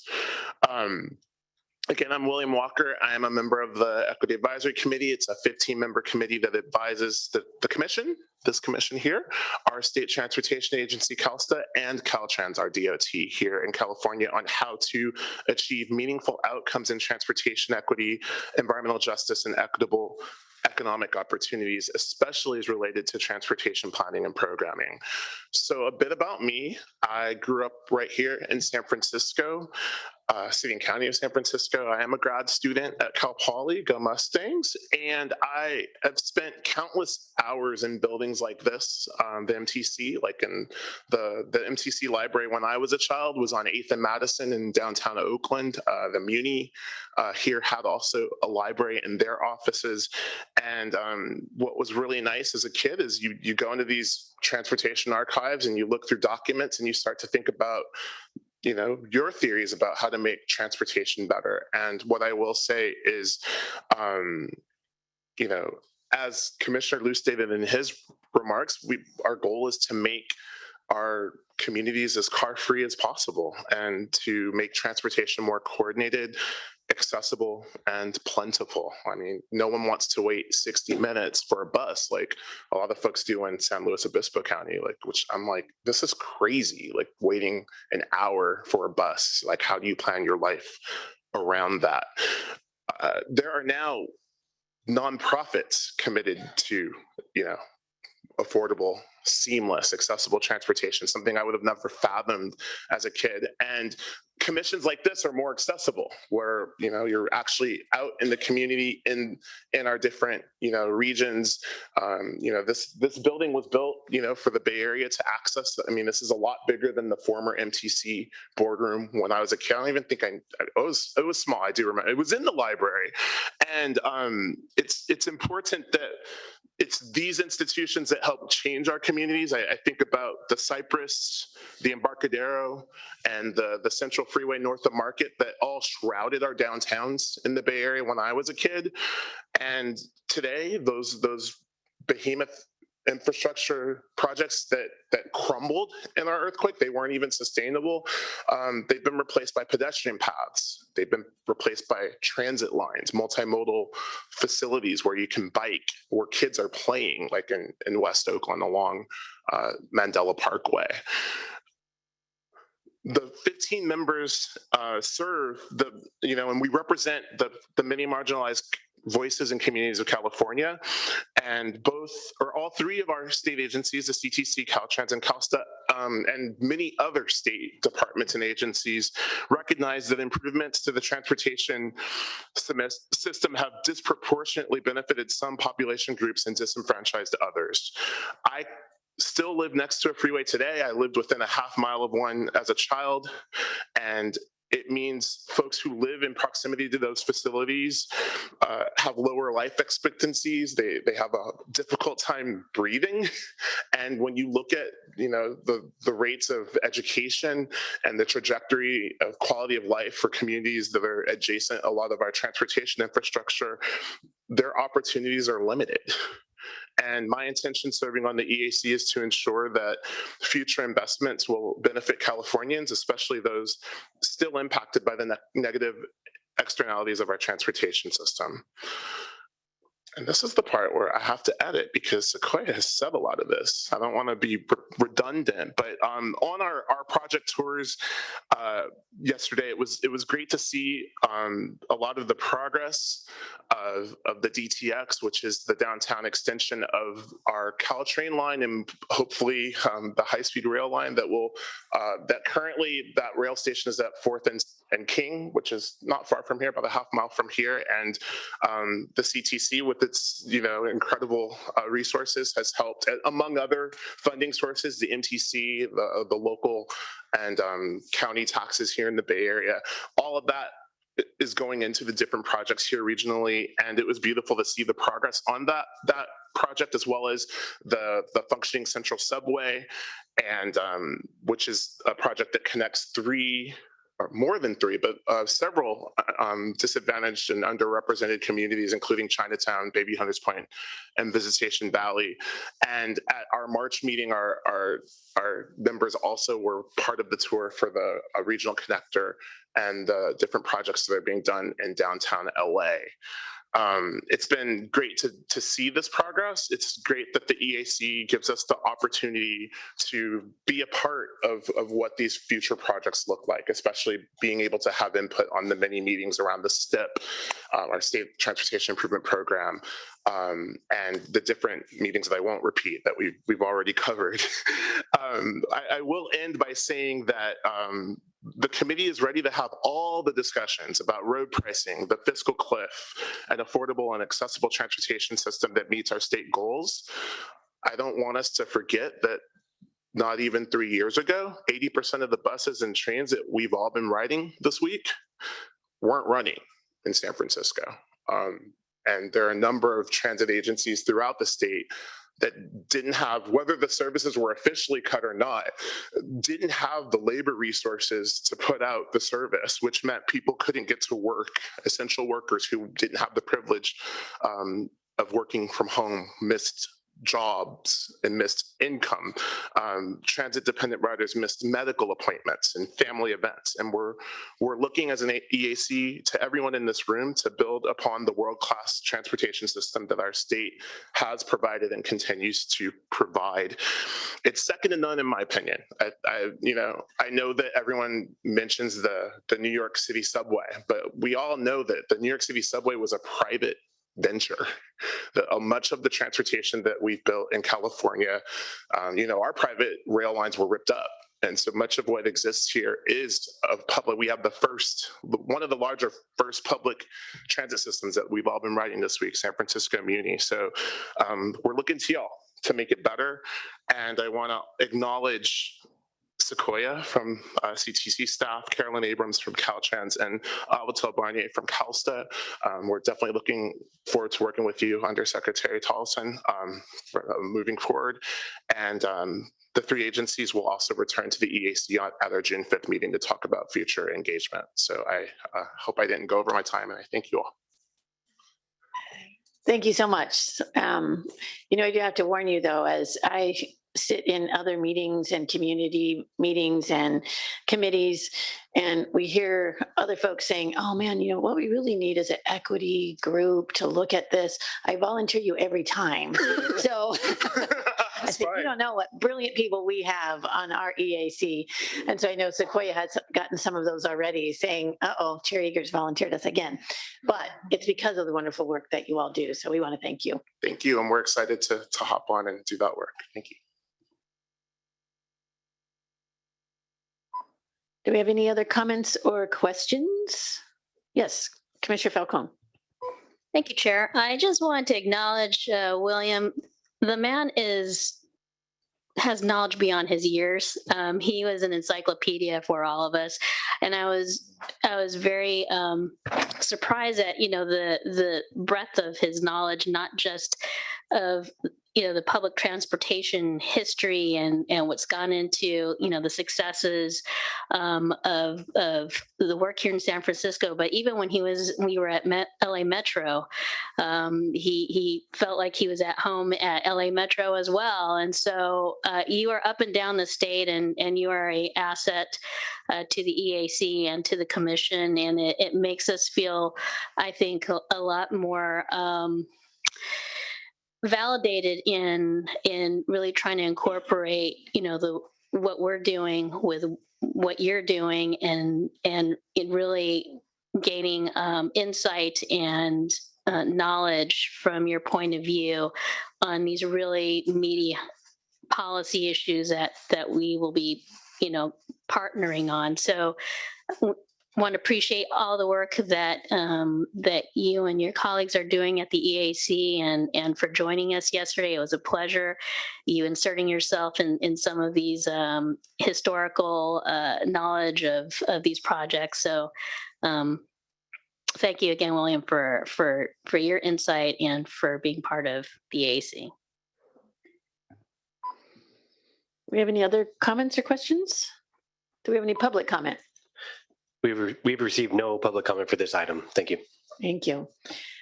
We are going to move on to tab 14, but I have been accused of cruel and unusual punishment. So we will break after tab 16. I promise we will. So we'll move on to tab 14. Justin. Great. Good afternoon, commissioners. Tab 14 is an action item. Staff is recommending the commission adopt a support position on AB 630 by Assemblymember Ramos. This bill would implement one of the Commission's 2020 annual report recommendations by repealing a requirement that federally recognized tribal governments adopt a limited waiver of sovereign immunity when contracting with Caltrans under certain conditions. So we view this as making it easier to access funds for programs like the Active Transportation Program and the Local Transportation Climate Adaptation Program, and it would help accelerate delivery of those projects funded by those programs. Tab 14 also includes a letter submitted to the Biden administration supporting their federal budget proposal to allow more flexibility in the use of federal transit capital dollars for operational purposes. This action was adopted by the Commission at the March meeting. Consistent with the Commission's policy on support letters for projects seeking federal discretionary funds, staff has also prepared and submitted 9 letters on behalf of projects applying for funds in various federal programs. Tanisha mentioned the agencies earlier. On state legislative matters, staff continues to monitor bills moving through the legislative process. Right now, bills must be approved by the fiscal committees of both houses this week, and then the House of Origin deadline is later in the month. A list of monitored bills is attached with the book item. And as discussed previously, the governor's revised budget proposal was released last week, and the legislature has until June 15th to pass the final budget. And staff will continue to engage as needed on matters relating to the Commission's budget proposals in the final weeks of budget negotiations. Commissioners, this concludes my report. As staff recommends accepting the report and approving a support position on AB 630. Do we have any questions or comments?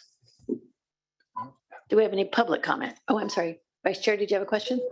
No, I was going to make a motion After public comment. Okay. Do we have any public comment? We've received no public comment for this item. Thank you. Thank you. Vice Chair Gardino.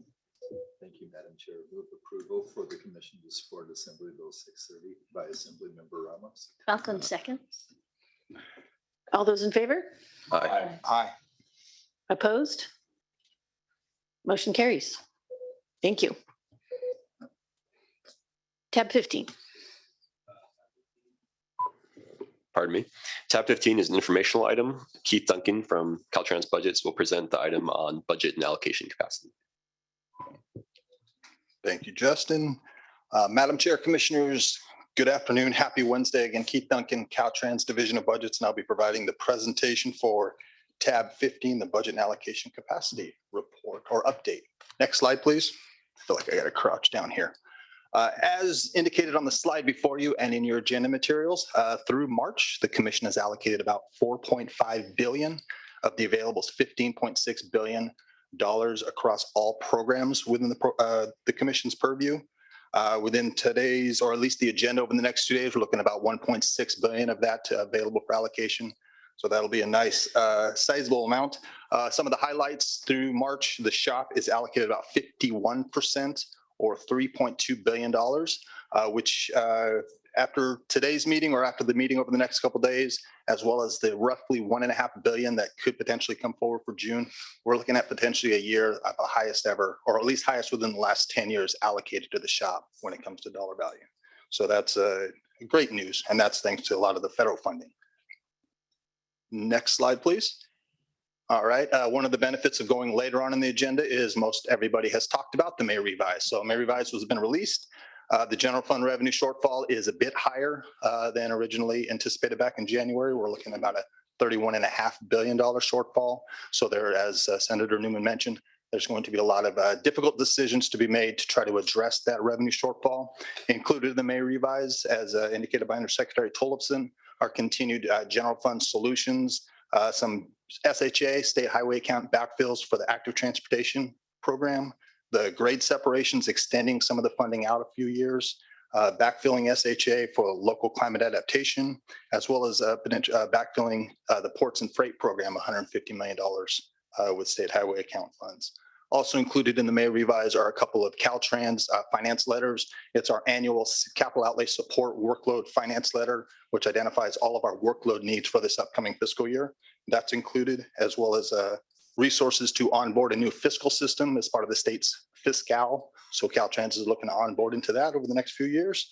And then also a handful of technical budgetary adjustments that are included with that. Next slide, please. All right. Looking forward to June, as Justin already alluded to, June 15th. budget. That's good news for us. This is a busy time. Looking forward, we also plan to present at the June meeting. We will be presenting the draft 23-24 allocation capacity, which is taking what we didn't allocate this year as part of that first slide. We're going to have base funding that's going to be made available for 23-24. So we'll be presenting that to you in June. And then also looking at to August, that's when we plan to present to you the final STIP fund estimate for your adoption. And then also in August, we'll plan to present to you the final 23-24 allocation capacity across all of the programs within your purview. With that, I want to thank CTC staff as well as Caltrans financial programming and our Caltrans budgets team. We're looking at billions of dollars to manage, so it takes a team effort. So I want to thank everybody for that, and I'm available for any questions you may have. Have any questions from commissioners, comments? Do we have any public comment? We have not received public comment for this item. Thank you. Thank you. So don't go anywhere. Tab 16. Commissioners, tab 16 is an action item. Keith Duncan from Caltrans Budgets will present the final assumptions for the 2024 State Transportation Improvement Program and Aeronautics Fund estimates. And upon presentation of the item, staff will recommend approval of the final assumptions. Okay, tab 16 is between break, so we will go fast. Commitment to Chair Eager. Again, Keith Duncan, Caltrans Division of Budgets. Thank you all. I will be presenting tab 16, the 2024 fund estimate, final assumptions. Next slide, please. As you may recall, back in March, we presented you the draft fund estimate assumptions for your consideration. Since then, we've received comments, feedback, questions. That's the best part, is the questions. Everyone getting familiar with the fund estimate process. So today we're presenting to you these in your agenda materials. We're presenting the fund estimate assumptions for your approval. As mentioned before, the fund estimate directly impacts the funding capacity over the next 5 years for the STIP, the State Transportation Improvement Program, as well as the SHOP, the State Highway Operation Protection Program, and the Aeronautics Program. As was probably a lot of discussion back in March, these assumptions, while you are approving them today, they are still fluid. We know that the budgetary process is still ongoing as part of the budgetary enactment later in June. If any of these assumptions need to be revised, we will update them and report them back to the commission at both the June commission meeting when we present to you the draft fund estimate, as well as in August when we bring to you the final fund estimate for your adoption. That will be able to take into account any state revenue impacts as well as federal. We know there's a lot of discussion at the federal level, so that could always play a role in that as well. Next slide, please. When it comes to the fund estimate, as well, we're bringing it to you for adoption in August. We know there's a lot of potential change that could happen once the fund estimate is adopted. If we look back at the last 3 cycles, once the fund estimate was adopted, a few months later, something happened. We within the transportation, both commission, Caltrans, local agencies, the dynamic ability, we're able to accommodate any additional funding or any funding cuts that may happen. If we look back at this last fund estimate, the 2022, shortly after the adoption, the passage of the new federal act and abundance of cash. So we were able to amend many of our programs to add projects. The 2020 fund estimate, which was prior to that, shortly after adopting that, the pandemic and the loss of a lot of our fuel excise revenues.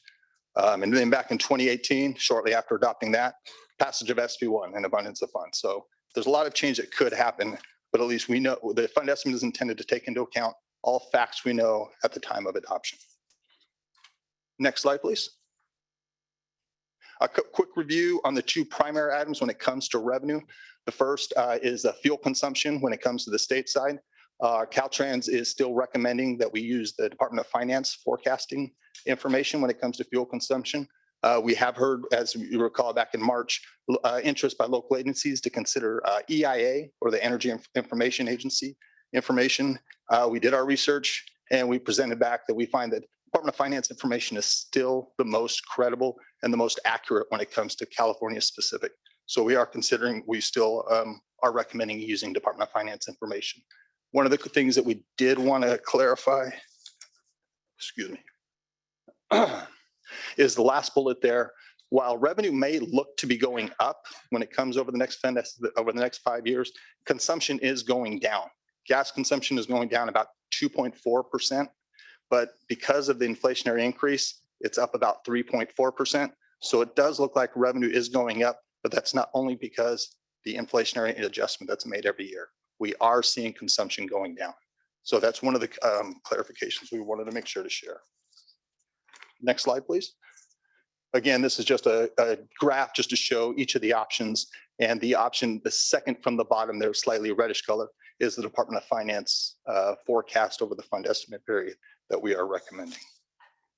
Next slide, please.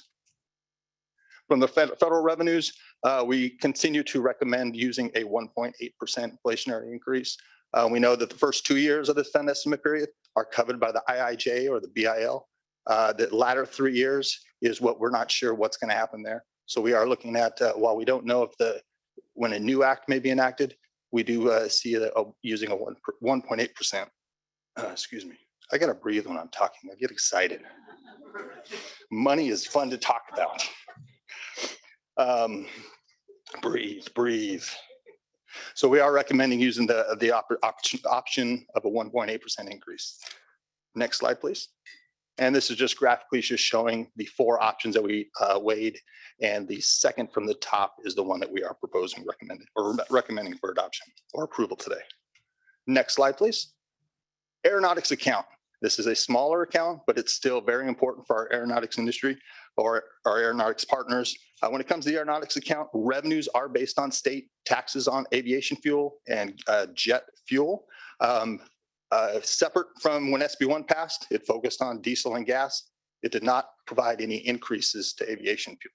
So their funding remains static in regards to there's no raises for inflationary needs.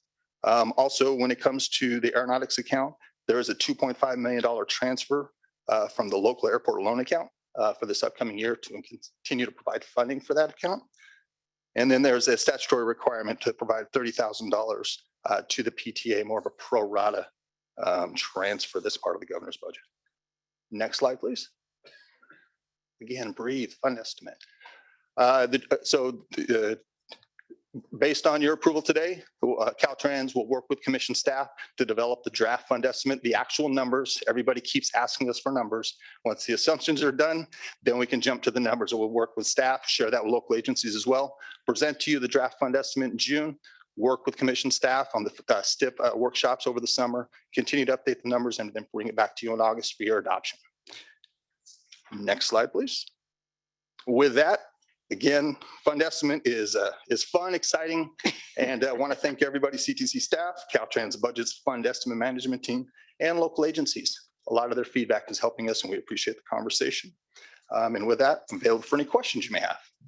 Time to breathe. Also break soon. Just breathe. Exciting. Yeah, so exciting. So much fun. Yes, Commissioner Thank you, Madam Martinez. Chair, and thank you, Mr. Duncan, for your presentation. The assumptions, one of the assumptions includes transferring 500 million of the SHA to the ATP to replace the general fund augmentation.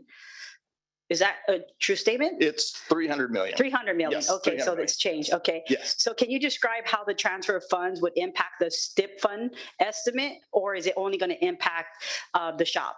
It will impact the shop. So that's less money that would be available for shop the next upcoming cycle. And there's a lot of questions about with this general fund shortfall, a lot of difficult decisions. Absent a new revenue source, it's net zero process. We're going to reduce somewhere, or we're going to increase somewhere, it's going to be a decrease somewhere else. So that's part of that process. Great. I just wanted to reflect that and put that on the record that it is going to impact. Thank you. It won't impact the current over the next correct. 2 years, but for the 2024, that does play an impact in the overall fund estimate availability. Great, thanks. Now we all have to breathe, right? Got a couple. Yeah. Exciting. It's money. Commissioner Falcone. Thank you, Keith, for your presentation. So understanding that the state revenues are all fluid right now, are these assumptions, do they include federal revenues that we know based on updated levels from IIJA and the bipartisan infrastructure law? Yes, they do. Okay. And just, thinking about, the regions and their, having to craft fiscally constrained plans, are they aware of those, of the updated federal levels? They are aware, but it just received recent feedback that some of our statewide reports that Caltrans produces may not be updated. So we'll be going back. It only makes sense for updating the fund estimate to account for all of the new both state and federal funds. Also to make sure all of our regional distribution models all recognize that too. So we'll be going back to our programming team to work with them to make sure that that's updated as well. Okay, and when should the regions anticipate that? I'll have to go back and check with the respective. Yeah, unfortunately, that doesn't fall within my purview, but it doesn't mean I can't go back and I can report back. I know Appreciate that.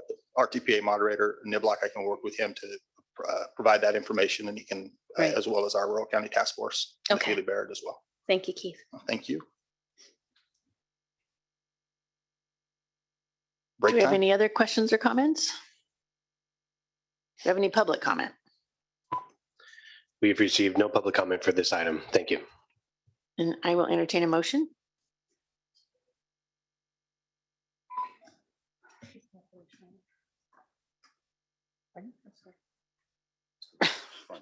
So moved.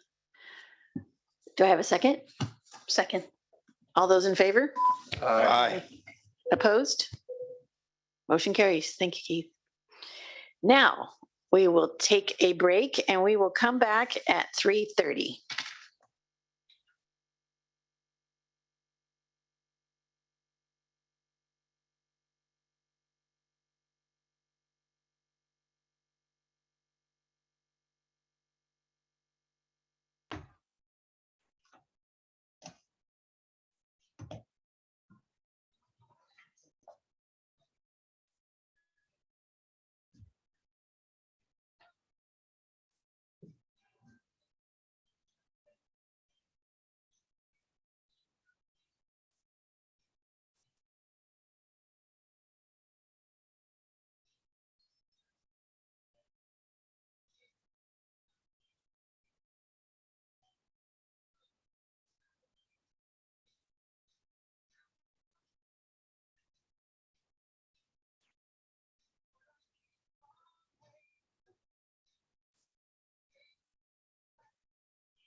Well, Junior, it's Kathy. Just wanted to see if we could come by for a short visit. I also bought you a pie that I wanted to drop off. So anyways, you get this message, and if you can, give me a call back. Okay? Hope you're doing well. Love you. Bye-bye.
Madam Chair, we're ready whenever you are.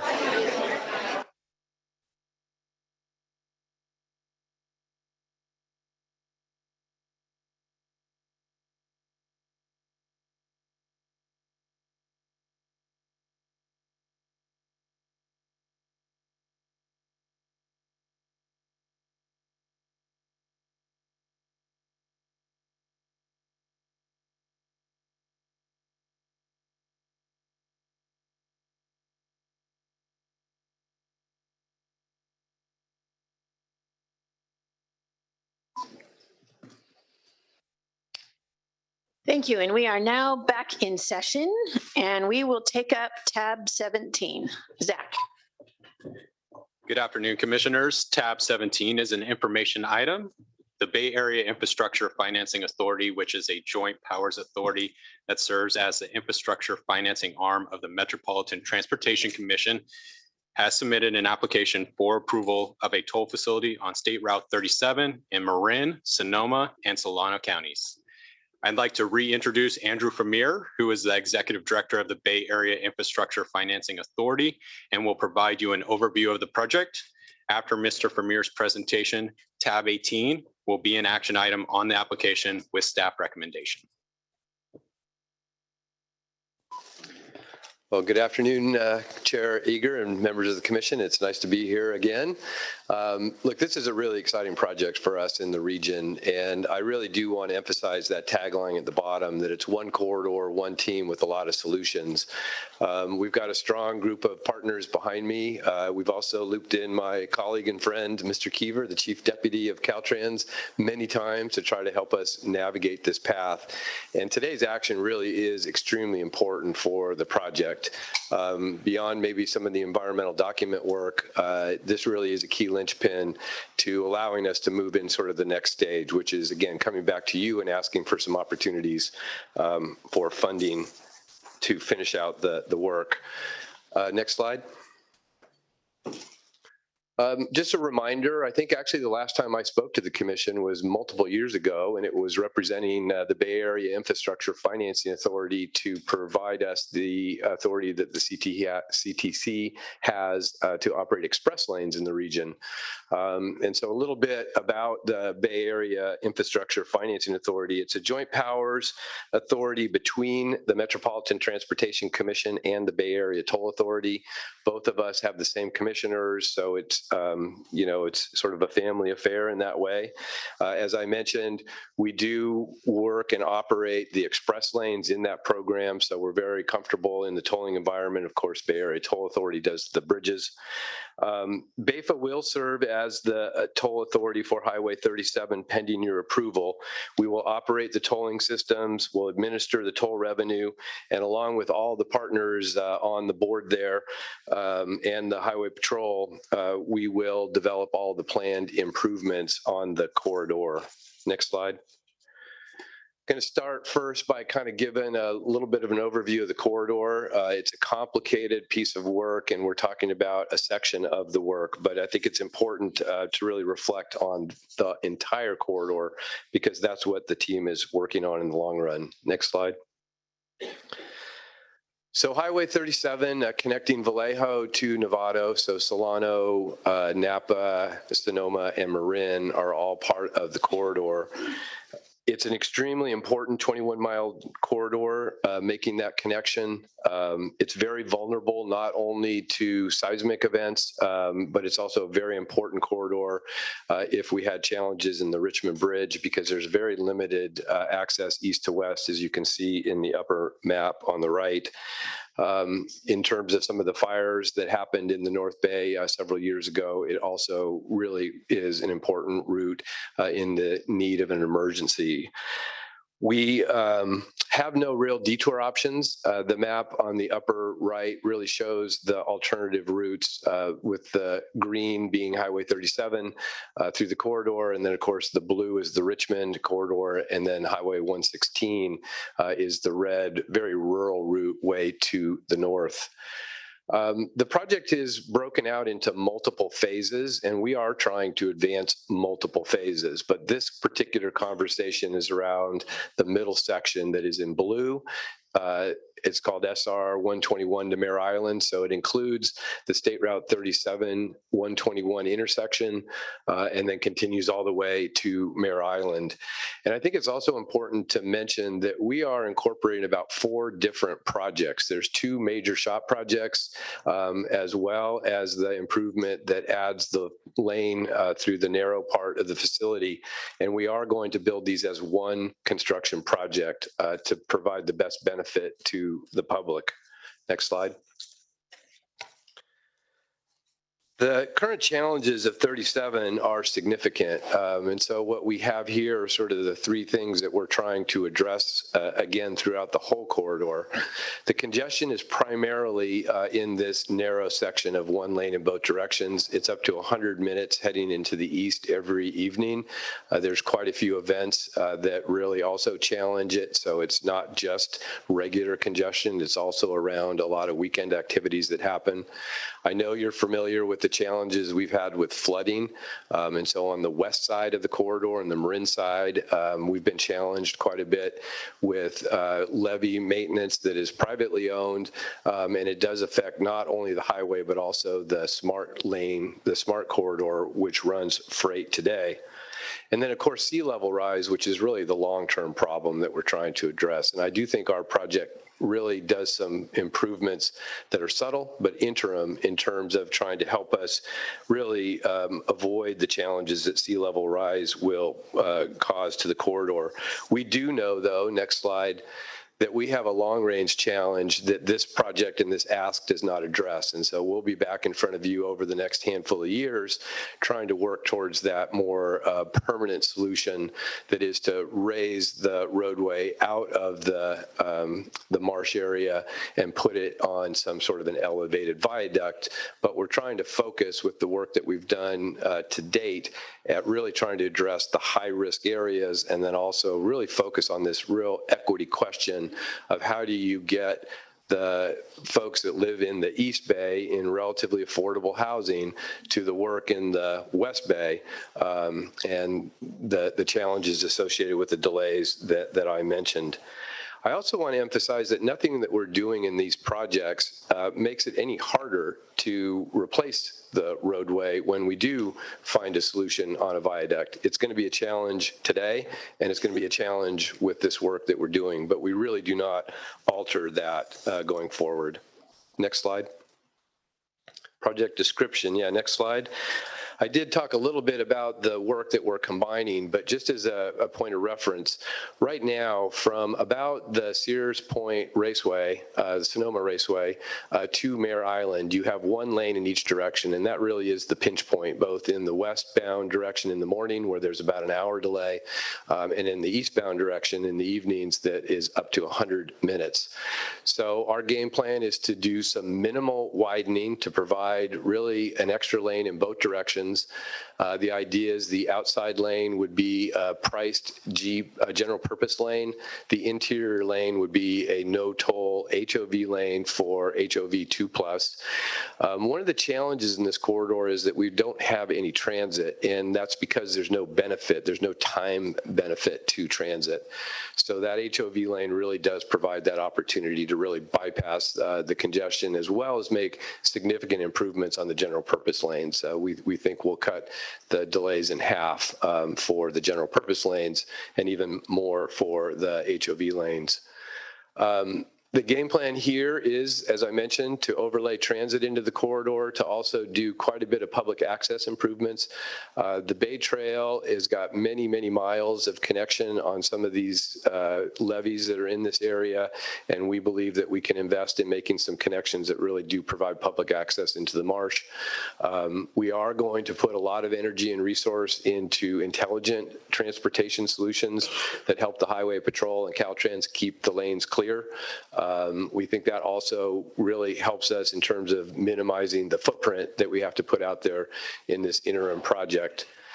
Ecological resilience is a key. The only way we're going to be successful is if we partner with the state and resource agencies that are associated with keeping an eye on this very complicated environmental corridor. We think we've done some really interesting things here. We've got a partnership with the state of California that is really designed to have a living document of an agreement on how we're going to move forward and balance the investments in the environmental work as well as the transportation work. We're looking forward to continuing that. Tolling is an incredibly important part of this delivery, though, and it is less about tolling today for revenue to build a project, and it's more about meeting the state's requirements in the California, the CalTIP, areas. We really do need to provide this opportunity in order to induce people to get out of their cars and not drive and try to find solutions that work for them. So reducing vehicle miles traveled is a key element of the pricing scheme that we're trying to employ. Next slide. We did want to talk a little bit about where people are coming from and some of the challenges that we have. And actually, one of the challenges in making transit successful is the fact that in these maps, what you see are on the westbound direction, the green is the origin of traffic and the orange on the left is where they're going to. And they're not going to really dense sources. So finding ways to entice people to get into carpools and get into transit will be a challenge, but we do think we have really good connections on both ends of the bay that allow us to, commute to different transit stations that allow them to move around, or park and rides that make it easier to generate carpools. The same thing is the challenge in the eastbound direction. People are coming from the green areas to the orange areas. But again, one of the major investments is really designed to make sure that people have an ability to get through the corridor without delay. We are talking about tolling in both directions. We learned quite a bit, I think, from the Vallejo conversation that was very helpful, and we're making some adjustments and are committing to them to you today. We want to be very clear that we want to toll in both directions. So whether you're going westbound or eastbound, there will be a toll. It would be half in both directions, so it's not like a double hit. In addition, one of the other things that we learned and are committed to is to trying to figure out if the gantry system that we're planning on putting in place can be moved to the west of 121. Because right now, if we invest in that corridor, you get a free pass Marin to Napa, Napa to Marin. We have to be very concerned, though, about what happens to the Lakeville Highway, which is just to the west of that. So we have to do some analysis. But we do think it's very feasible to make sure that we have an opportunity to be fair in our pricing schemes. The other thing that we did really want to focus on is trying to work on our equity program, and I'll talk about that a little bit later. Next slide. The conclusion of the project description is really around where we are. And so it's a little bit more complicated than this because, as I mentioned, we've got several projects moving forward. And the first projects are environmentally cleared, and that is the 37-121 work that is a SHOP project that the state's working on. And our widening project has been cleared environmentally. But there's a very important improvement that I'll talk about in a minute at Toll Lake Creek that is currently in the environmental phase. And so our game plan is to catch that work up so that we can get design and construction started on the entire corridor. And our commitment is we won't start until all the projects are ready to go forward. Our game plan is to have construction started in 2025 and to finish in 2027. But those are pretty high bars, but that's the commitment that we're working on today. Next slide. We do have funding challenges. What we show here in the slide is we have about $80 million committed. We anticipate that the toll revenue will fill a gap of about $100 million, and then that represents the local match for a couple of fund grant requests that are going to be in front of you over the course of the fall or the summer.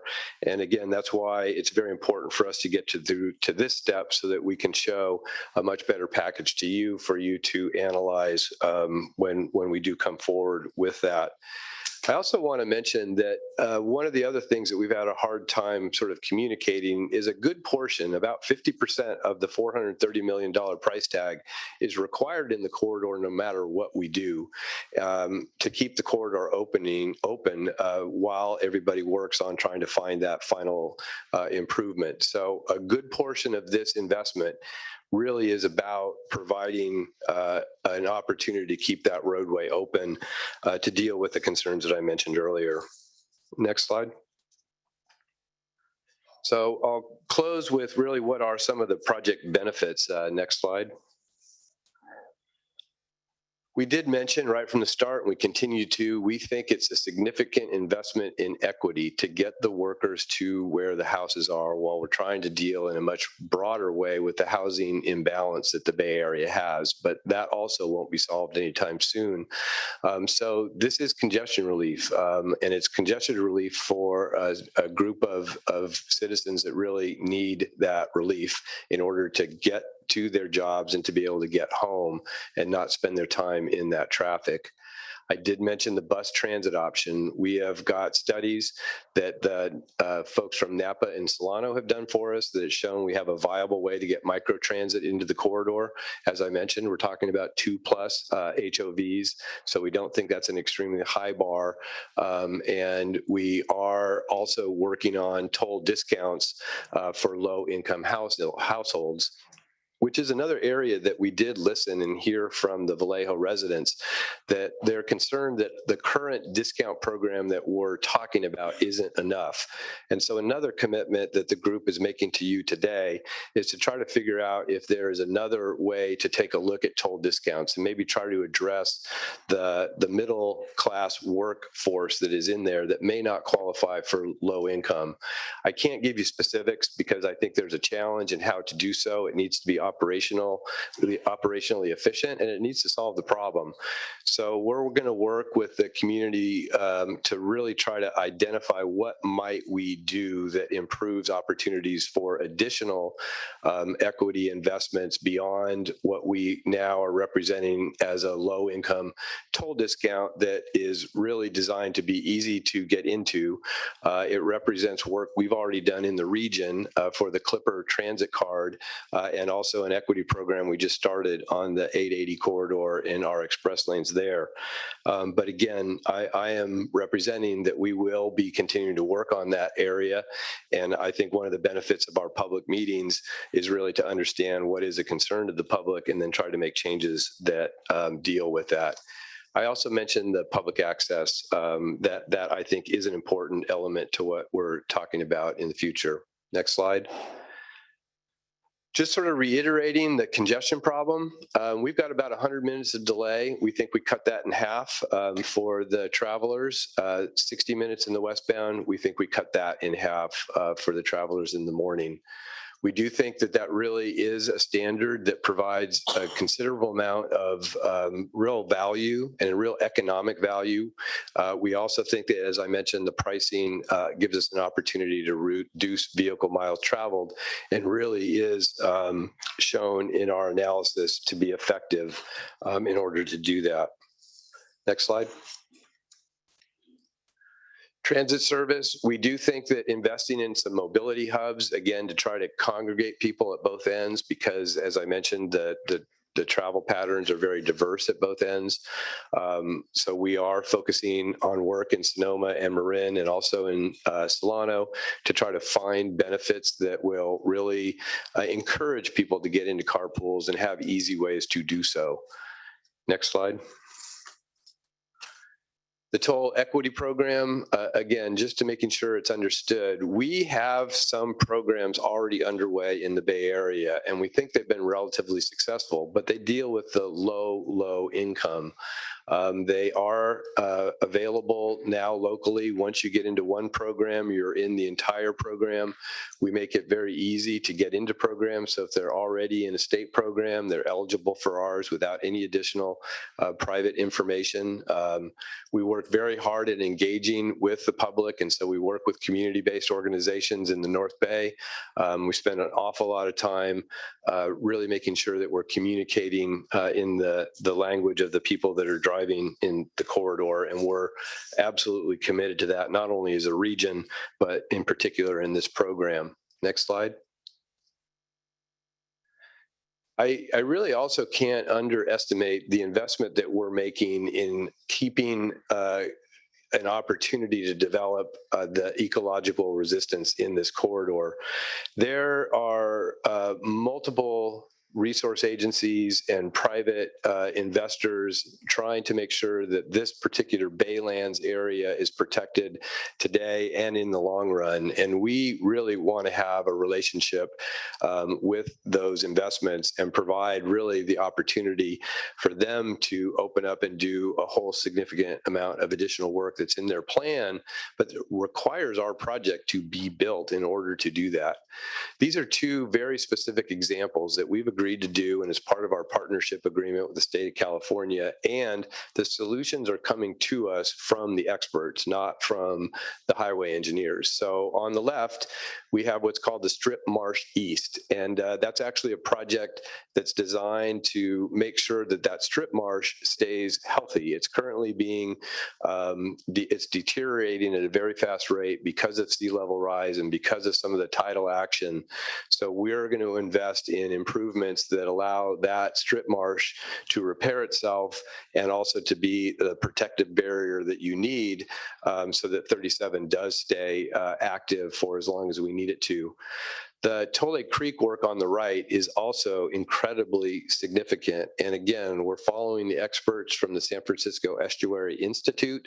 It's not shown well in this picture, but the marshland above the 37 corridor is actually one of the biggest areas that will provide some revenue or some relief from sea level rise. And so the current bridge that was built back has probably been replaced, but when it was originally built, when the highway was built, is only about 60 feet long, and it really acts as a constriction to that Tole Creek area. Our game plan and what we're working on in terms of the environmental clearance is to replace that with a 400+ foot bridge that really opens up that throat so that the water has an opportunity to traverse across the corridor without it being restricted, which is one of the most significant problems that the corridor has today relative to really keeping that marshland healthy. Next slide, which is really the last slide with information. I want to point out that we have spent a lot of energy and resource into public outreach, and we will continue to do so. So there is a policy committee that is made up of MTC, the California Department of Transportation, and the 4 North Bay Area counties, policymakers there that are elected officials from both MTC and the counties, meets regularly and really helps identify what our policy goals are and our direction.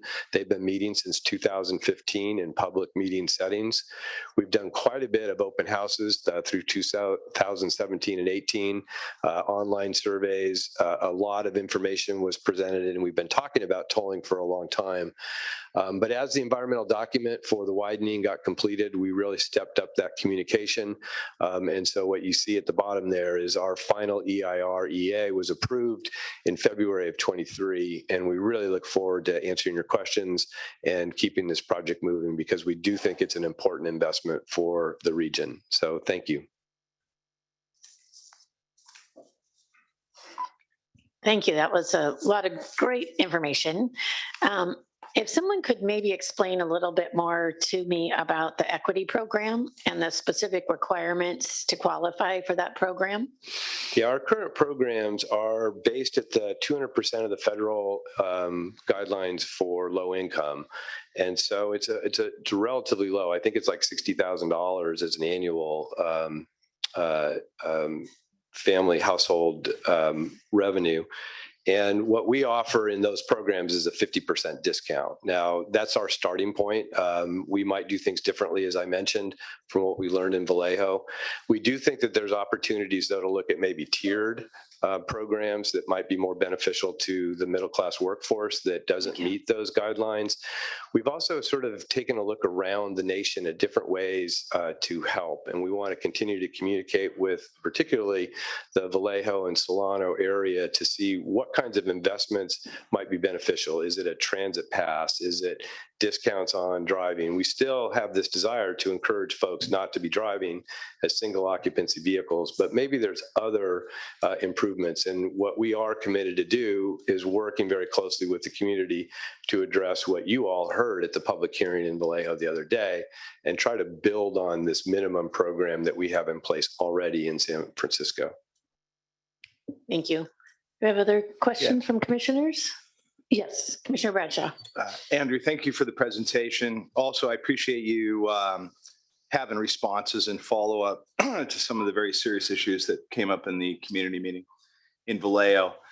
Wanted to go back to, though, I believe I have this right, and I believe you just said this, that you're looking at for the equity piece based on the FPL, the federal poverty level, 200%. And just to kind of drill into that a little bit, right? So 200% of the FPL is 55,000. And when you look at the income level, medium income level in Solano County itself, that would be, right? So that would be 55,000, right? But you look at 110,000 median for a family of four, right? In other words, it's not taking into consideration the income levels in California. It's my opinion that using the FPL is a horrible way to actually set equity in the state of California. It doesn't take into consideration, and not just I know it's referred to as middle class. I prefer kind of like healthy, vibrant, working class folks. Same kind of thing. But also there'd be folks that are quote on the poor side that are low income. If you look at other matrices that are used, 80% of the median income is often considered lower income.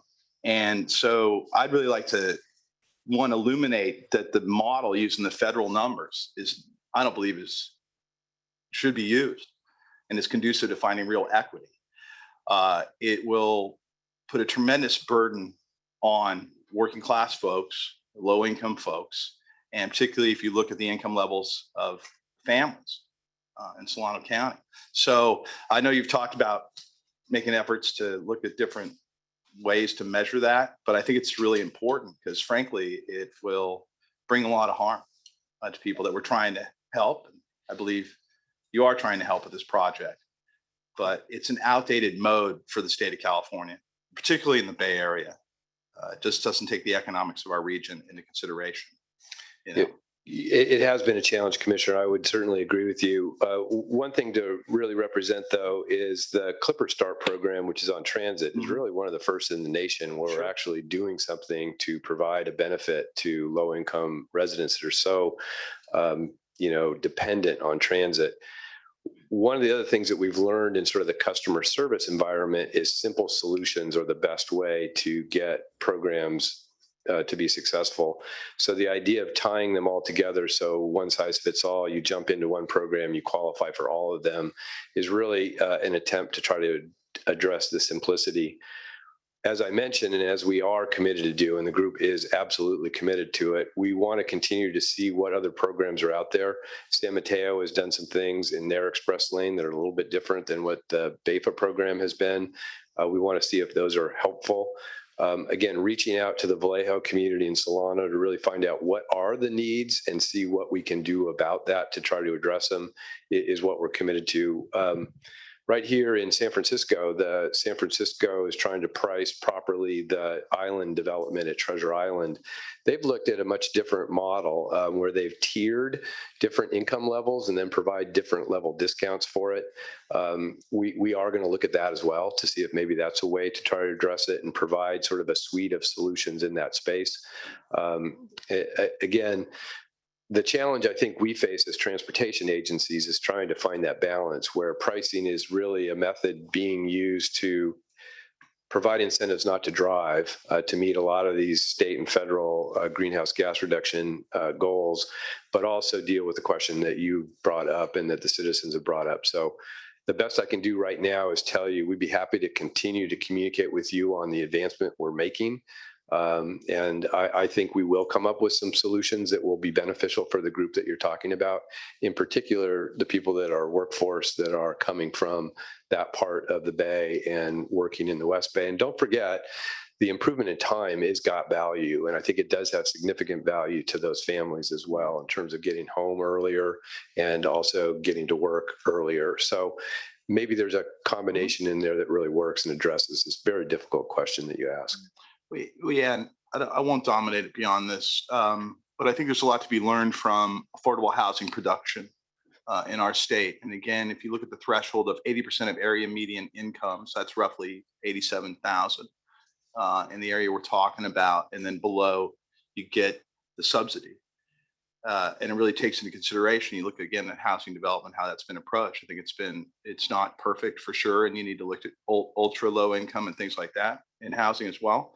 But that's a good tried and true tested methodology that I would strongly encourage you to look at because again, it's and absolutely, I think the SMART program is really cutting new ground and it's great, but when we start to look at the tolling and certainly the public's reaction to it, I know you paid attention and it shows in your presentation. Again, my hat's off to you for that.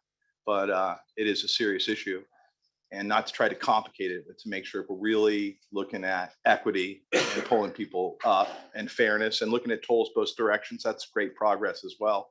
I will say, looking at the economics of the east side, which was often referred to as the poor side, as opposed to the more affluent side in the west. I really appreciate that as well. So, thank you. Commissioner Grigsby. Thank you for the presentation, and also wanted to give my thanks to your faithful listening to the residents of Vallejo and the surrounding area at the last hearing. Question for you would be, we know that providing transit in a corridor that's being tolled is very important when it comes to equity. Can you talk a little bit more about the bus system, the bus service that will be provided along the corridor? How long will it be funded for, and any idea on the headways?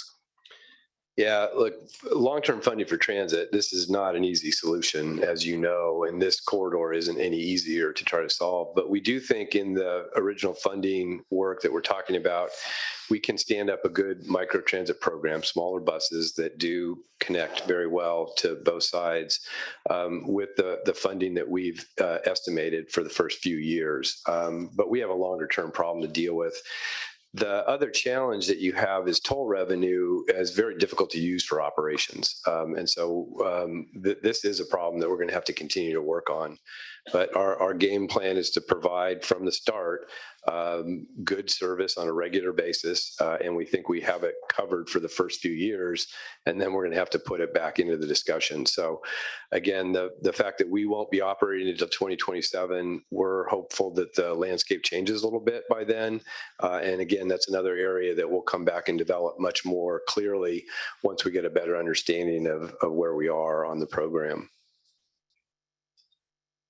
Senator Newman. Oh, no, go ahead. Well, thank you. That's kind of you. So I want to speak, but to be clear, it's my capacity as the Senate's representative.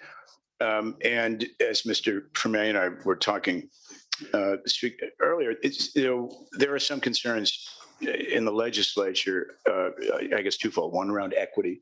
The commissioners have spoken about that, but more generally around precedent, right? So to our understanding is this would be the first time that a general purpose road built with public funds would be converted to an exclusively tolled basis.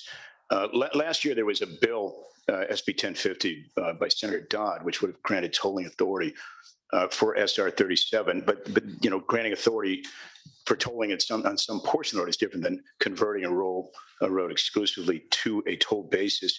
Again, this isn't something we've seen before.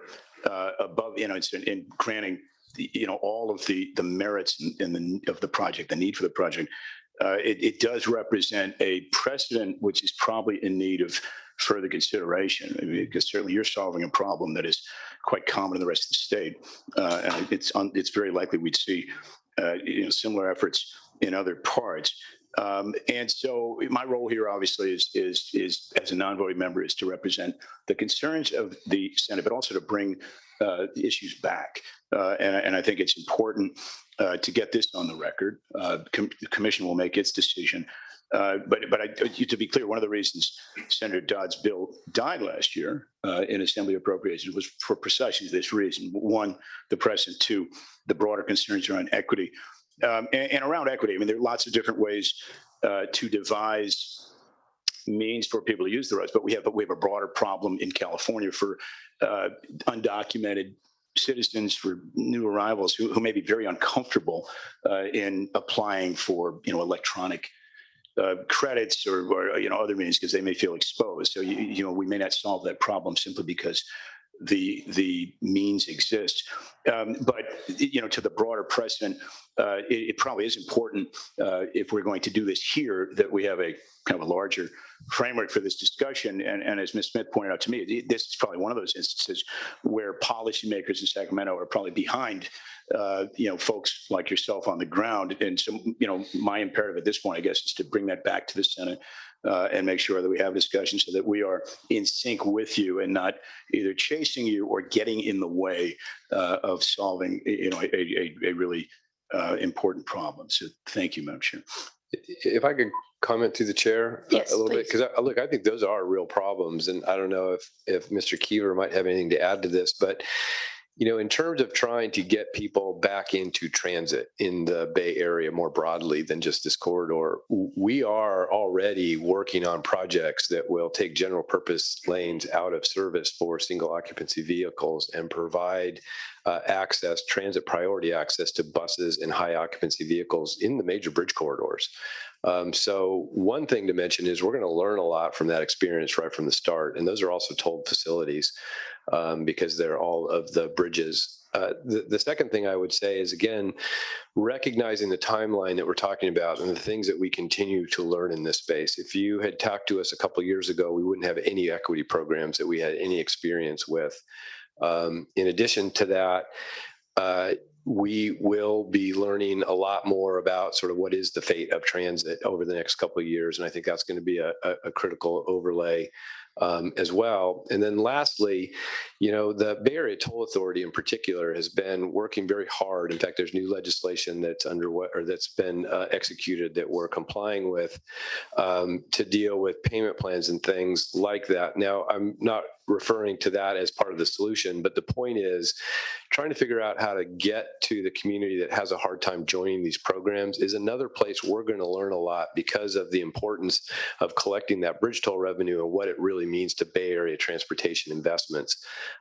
So one of the asks, again, that we're putting on the table to you all is that you let us continue to learn these things over the next few years and apply those lessons to the improvements that we're talking about making. Because I assure you, the needle will be in a different place in a couple of years based on work that's already underway and, is part of the experiment of kind of addressing the questions that you're mentioning. And I do appreciate that. But my understanding is what you're proposing is not a phased implementation, but the transition or the conversion of all of SR 37 to a tolled road. And again, I mean, if you did it on a phase basis, that would give you ample time for learning, but it probably doesn't give you the revenue stream to make the project work along the timeline. So that's the tension, I think. And again, we as policymakers in Sacramento certainly respect and appreciate what you're trying to do, but it does have implications for other programs and for policy making generally. Thank you. We'll go to Commissioner Falcone, then Vice Chair Gardino, then Commissioner Martinez. Yes, thank you, Chair. And Mr. Vermeer, I appreciate the presentation, and actually you've really helped for me answer a lot of questions I've had some difficulties with this item. Not so much the merit of the project. It was very compelling, particularly the visual that you showed, the flyover on the 37 and the very compelling and challenging issues that commuters face every day traveling on that corridor. And so, I applaud you for all the work that you're doing and for the work that you will be doing in the more holistic and long-term project. Wish it was more, we were talking about the long-term project, but we understand that, in order to expedite really moving and addressing these problems now, that, you have to look at these interim solutions. So back to the equity, and I really appreciate Senator Newman's comments about, the far-reaching implications for other projects, but also as we're looking at, road charge and what that's going to look like. We're kind of, I'm kind of seeing you as sort of a guinea pig as to how, we're going to be looking at equity. This probably is the issue that probably many of my colleagues were having a hard time with. And it sounds like you've acknowledged that you've heard citizens from Vallejo and are being very genuine in wanting to continue to work on refining what that program is going to look like. So I applaud you for that. Because of these, what we are faced in the long term about what equity is going to look like and how we treat these, these issues up and down the state. I would be interested in, I'm going to say that maybe some of my colleagues would be interested in hearing, how you're going to be approaching this and, and how, what that engagement is going to look like, because we want to learn as well. One of the concerns and frustrations that I had with the project is, the workers living in one area, the employers living in the more affluent areas, and it's frustrating that it's the workers that will be burdened by paying the tolls. But the reality is what it is. It's a concern that I've had philosophically about employers not located next to the workers, and vice versa. That's been sort of a philosophical issue that I've been frustrated for some time. Having said that, is there any thought to maybe engaging employers in this whole equity conversation, if there's any way for them to participate in the exercise that you'll be looking to implement as it relates to the continued outreach and creating an equity program? I think the answer would be yes, we'd explore it. I don't have a great direct answer for you on it, but I certainly will add that to our list of action items, because I do think, look, we agree with you on that as well. I would also really represent that the corridor is also quite the recreation corridor for weekends and, a lot of folks that don't have this problem that we're talking about. So that there is a broad spectrum of people that use that corridor and that will be contributing a full payment of the tolls. But I take your challenge to heart, and we'll add that to the list of work to do. Appreciate that. And then the last question I have is, as you're contemplating, transit service, the HOV lanes for carpool, is there part of the project, any part of the project that includes, carpooling lots? Are there carpooling lots available now? Yeah, there actually is quite a bit of investment already on both ends of the corridor, and we want to tie those to the transit investments. There's ways to modernize them, but there are actually quite a few transit benefits on both ends that we will take advantage of. And, probably should have shown in the map a little bit more clearly where a lot of those places are. The Curtola Park and Ride at 780 is one that comes to mind. When you get to the Marin side at Roland, there's a significant park and ride lot there. We've tried some things in the region and have a master agreement with Caltrans to do better investments in those park and rides, to really call them mobility hubs, where there's other secure, safe places to park, benefits for creating a carpool, ties to express bus, EV charging, ride share kinds of opportunities, et cetera. And we do want to continue to grow that.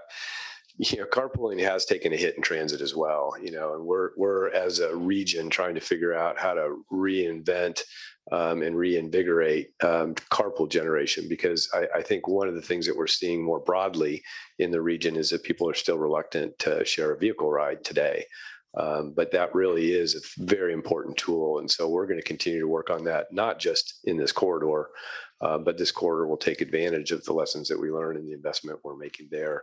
I think you've got several projects in front of you over the last few years, like Innovate 680 and Walnut Creek, that are really taking some of these ideas and moving them forward. We have done at MTC some experiments on the 80 corridor that are really designed to help both the Richmond corridor as well as the urban corridor into San Francisco. Those are tools that we would apply here. Appreciate that. And thank you for looking at, mobility hubs as, sort of more holistic approach to ride and share and other modes. So thank you.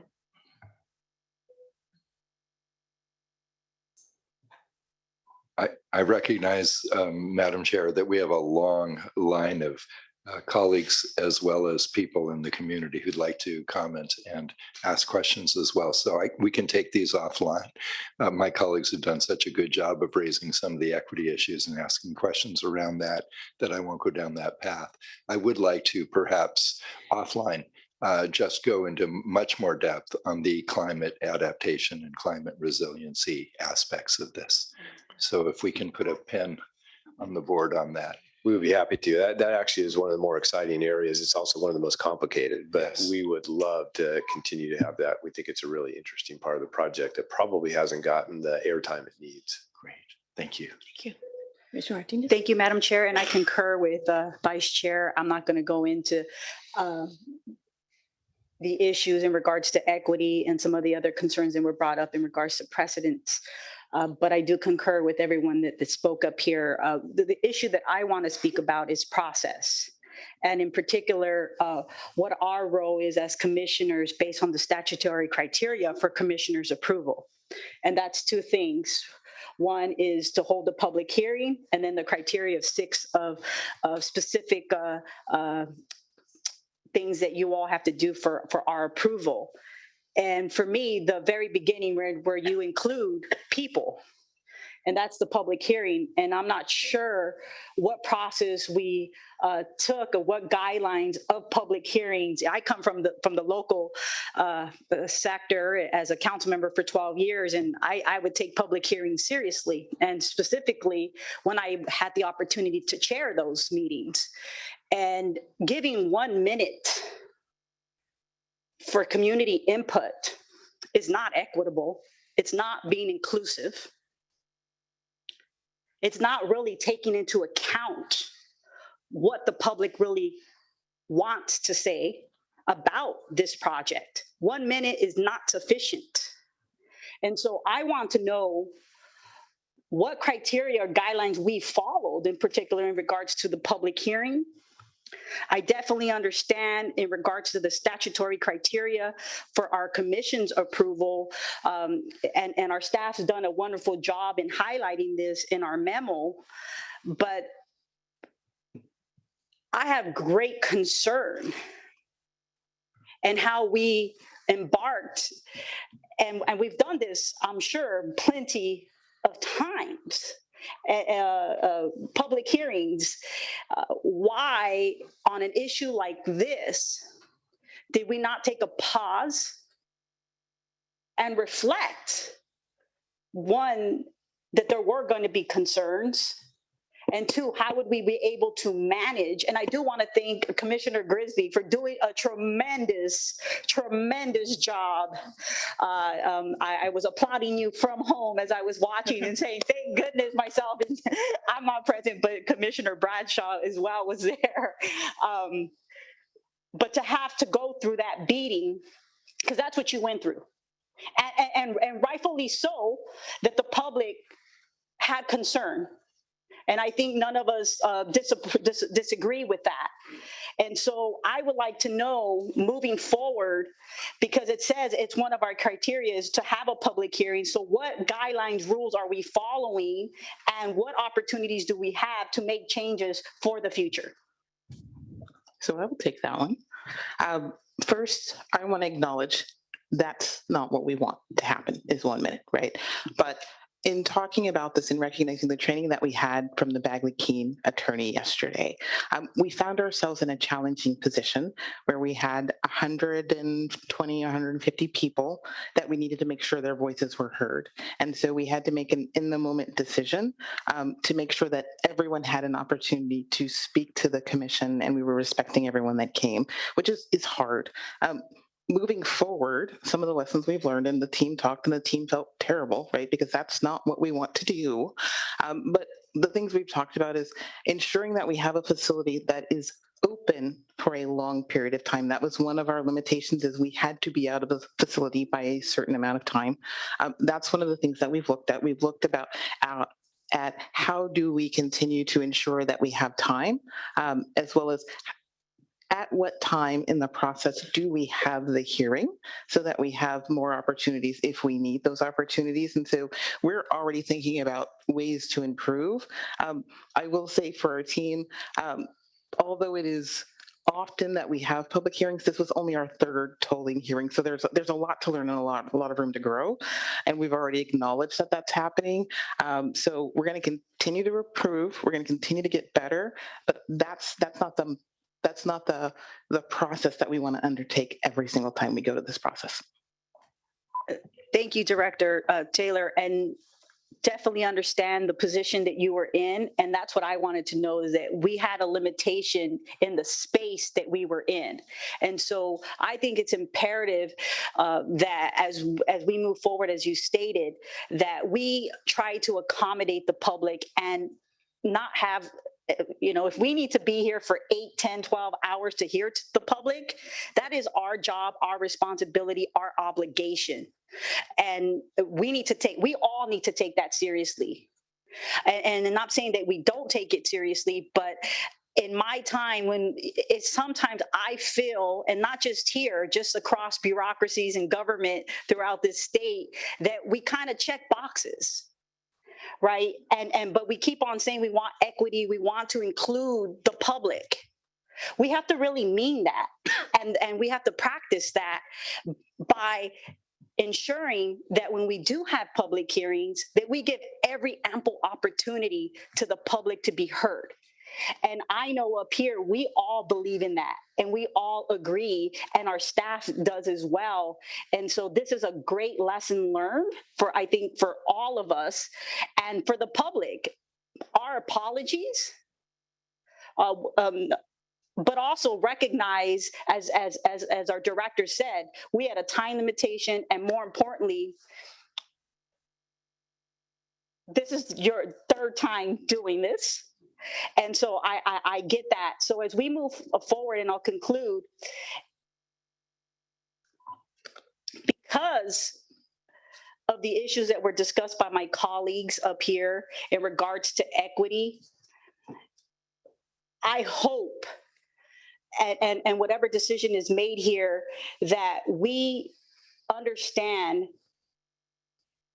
that everything that we do stems from public participation.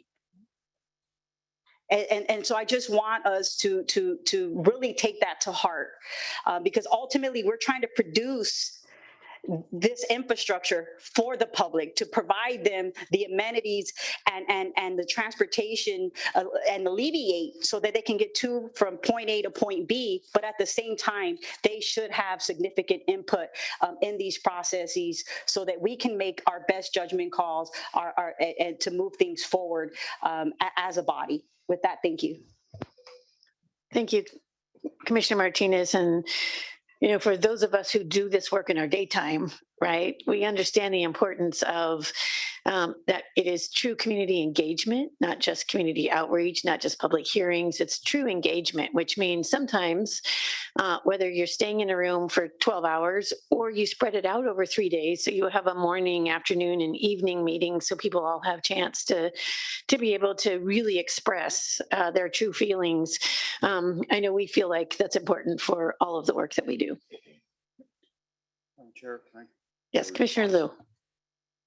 Commissioner Martinez brings up an important issue, and I'm just re-downloaded and took a look at the guidelines that we have, the 2016 guidelines for toll facilities. This the most updated and valid one, staff, right? Yes. Okay. There are 2 paragraphs on public hearing and final approval rejection. They say basically nothing. Yeah. And so I don't know if you've seen this, Michelle, but you should I take did a, see yeah, it, you saw yeah. it. Okay. So I think one of the things that Commissioner Martinez's concerns could be addressed is if we update these guidelines, right? So let's commit to doing that. We absolutely can. I did have one quick question, I hope. If you could put back the slide that showed the 3 different ways to get from point A to point B. I think one was Riverside. One was going across Richmond Bridge. And then there's a 37, and then there's, not Riverside, sorry. Yeah. Then going across the top, right? Yeah, Riverside's a long drive. Yeah, from not Riverside, sorry. Yeah, the folks in the booth manage the PowerPoint. Oh, you've got it? Okay. Yeah. So of those in the corner there, are any of those a free option to get from one side to the other? The red line is free. And how much extra time does that take? Quite a bit. Quite a bit. It's not, The answer is quite a bit. It's not, It's not feasible, that's a classic rural highway that has actually quite a bit of traffic on it today. So it's not a convenient route for anybody. Okay, I just wanted to make sure that was clear. And then the that- bottom, of course, is the Richmond Bridge, which is Yeah. priced. Right, okay, thank you. Chair Eager, could I? Oh, yes. I Very heard a brief. voice coming from somewhere. I do think, though, at the same time, the status quo, it's important, going back to Commissioner Bradshaw, Commissioner Martinez, we have to do something to expect people to get from a place where they can afford to live to a job and say a 100-minute commute that you're dealing with now is acceptable, isn't acceptable, right? So somehow, if we can find a way to address the equity issues and give them a shorter commute in order to make those connections, get home in time for that baseball game or that piano recital, it seems like that should be, part of the motivation. Andy's got a huge challenge. I don't know exactly what the combination is, but certainly the status quo also is not a good one. If I could just add one more thing, because we absolutely appreciate the public comment questions. I did want to reiterate, though, this is not the only chance for the public to talk about this project. And so, as I mentioned, since 2015, our policymakers in the region, without time constraints, have been talking to the community and putting these project issues in front of them. And there is very local input. These meetings are not in San Francisco. These meetings are in Mare Island. They're in Novato. They're in places like that are really part of the community. So I'm not trying to say that's the complete answer, but I just wanted to give you a level of assurance that we are spending a lot of investment listening to the public. And a lot of the adjustments that we're talking about are trying to address that, including a lot of the environmental improvements that are top of mind for many people that are concerned about the corridor. So hopefully that's a little bit helpful. It is helpful, but I think it was their time to be able to speak to us. Understood. That was that one time. But, one way we could also look at additional public engagement is if you make sure that we know when you're having those meetings. So if there's any of us that want to show up to some of those community meetings, we can do that too. We absolutely invite you to sit at the table. Thank you. And I think Commissioner Bradshaw, you had additional comment? Just a comment for Michael. I appreciate that. And absolutely, it is crushing on the folks that a lot of us are talking about here, the commutes, which is rooted in, right, housing crisis, transportation crisis, childcare crisis, no doubt about it. Sorry, broken record warning.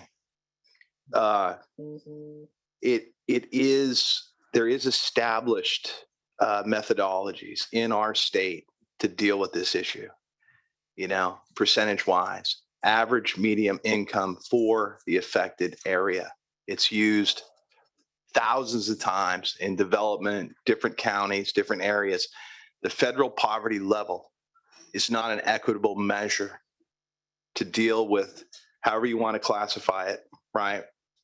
It's creates, so that's really what I've been emphasizing, not trying to make it about me, but what we heard a lot, and so I just wanted to kind of put an exclamation point on that again.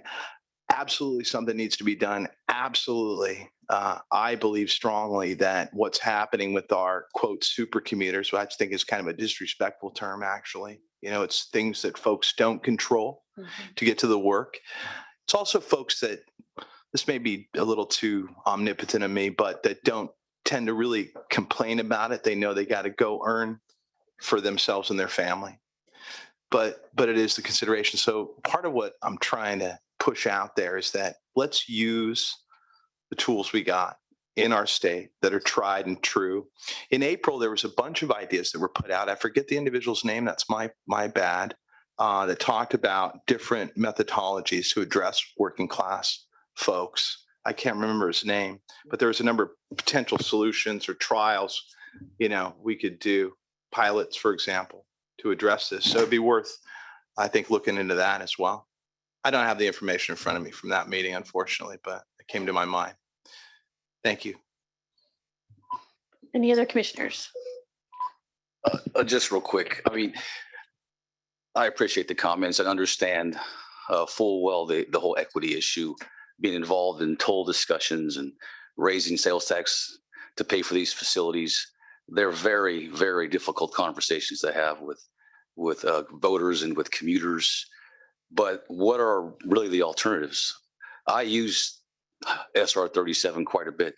I live in Sacramento and use it to go to the coast and back, and have been stuck in the 100-minute traffic coming back from Petaluma or Santa Rosa on a work day. So there needs to be something done given climate change and resiliency. And I guess my question is, what are the alternatives? How do you pay for a facility like this if you can't institute a toll, given our current condition with financing in Solano County and its condition not being able to generate the taxes needed to build this out? I mean, what are our alternatives really? Does this roadway, what happens to it if we don't make these improvements in 10 or 20 years, right? Those are other things to consider as well, where nobody can use it. Any other commissioner comments?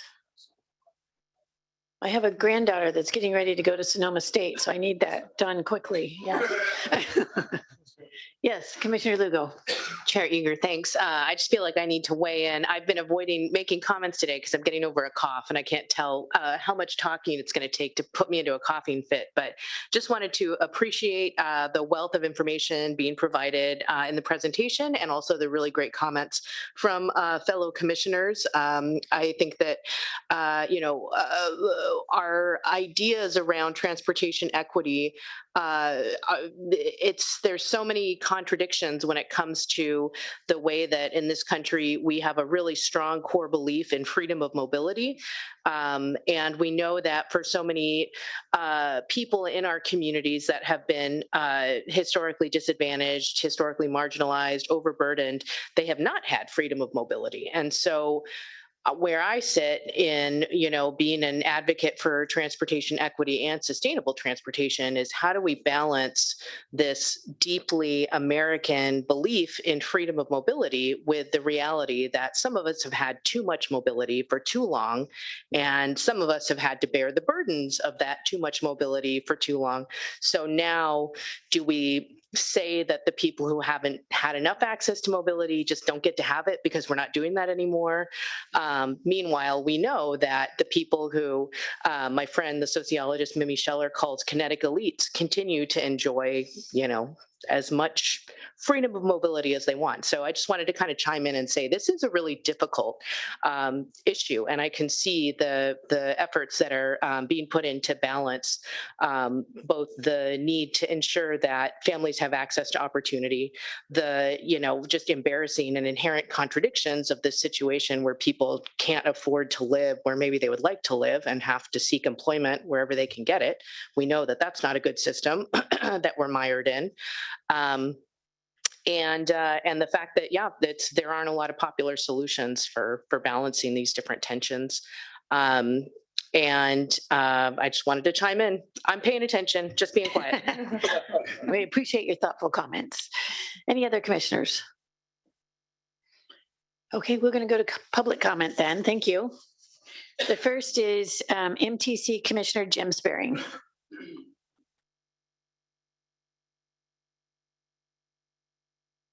Welcome, Commissioner.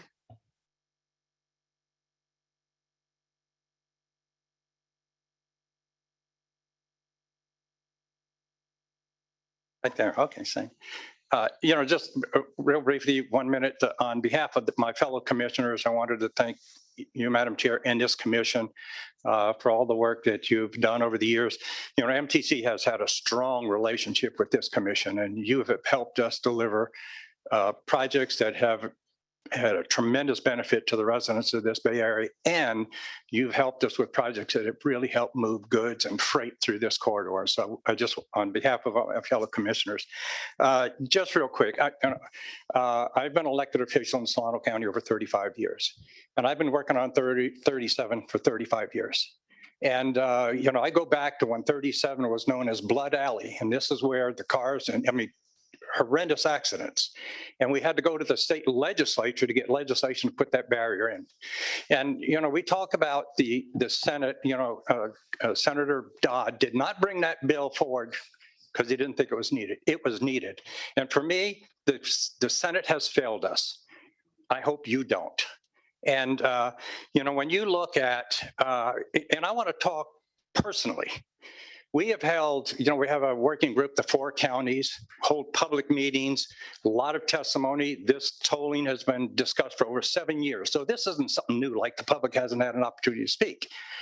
And in a lot of our meetings, I have actually asked poor, low income and middle class, lower income, and I would ask them, would you pay a modest fee if we can reduce your commute? And to every single person, the answer was yes. They said, make it modest. But for me to get home, to have dinner with my family, go to the baseball games, do soccer, the things that you and I all take for granted, they don't have that.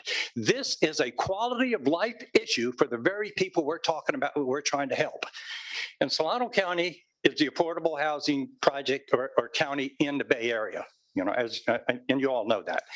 We have tremendous pressures on people coming out of the Bay Area, buying homes that our kids and grandkids can't afford. And there's a lot of people that go over to Marin, they're cleaning their houses, working in their Home Depots, working at Burger King. They are trying to survive, and to subject them to this commute and this very dangerous corridor, especially the portion in Solano County, is just not right. And if this commission is looking for a poster project for equity, 37 is it. And I urge you, please do what you can to help us, because as I said, I think the Senate has failed us to meet the need. And if we don't do something, what we're saying is, to this generation that's using that corridor, we're just saying, we don't care about you. Tough luck. Your quality of life is not important to us. And that's what happens. If we don't do this interim project, the people that are using that corridor will never benefit from what we're trying to do. And I just urge you, and just, people are concerned about the toll. Every one of my colleagues in Marin, Sonoma, Napa, and Solano, this equity issue is paramount. We're saying we want people to go through there not having to pay a dime. And we are putting as much pressure on MTC to get these fares down as low as we can. Many of us commissioners that serve on the commission will be making that decision. We are going to address that need. We have to address it. And so just say, well, let's try and talk it in the future. This thing keeps getting delayed. And I can't tell you how many times it has gotten delayed. And so I just really urge, you to look at this thing. And, there's 4 pieces of this thing. It's the good movements, commuters, environmental enhancement, and equity.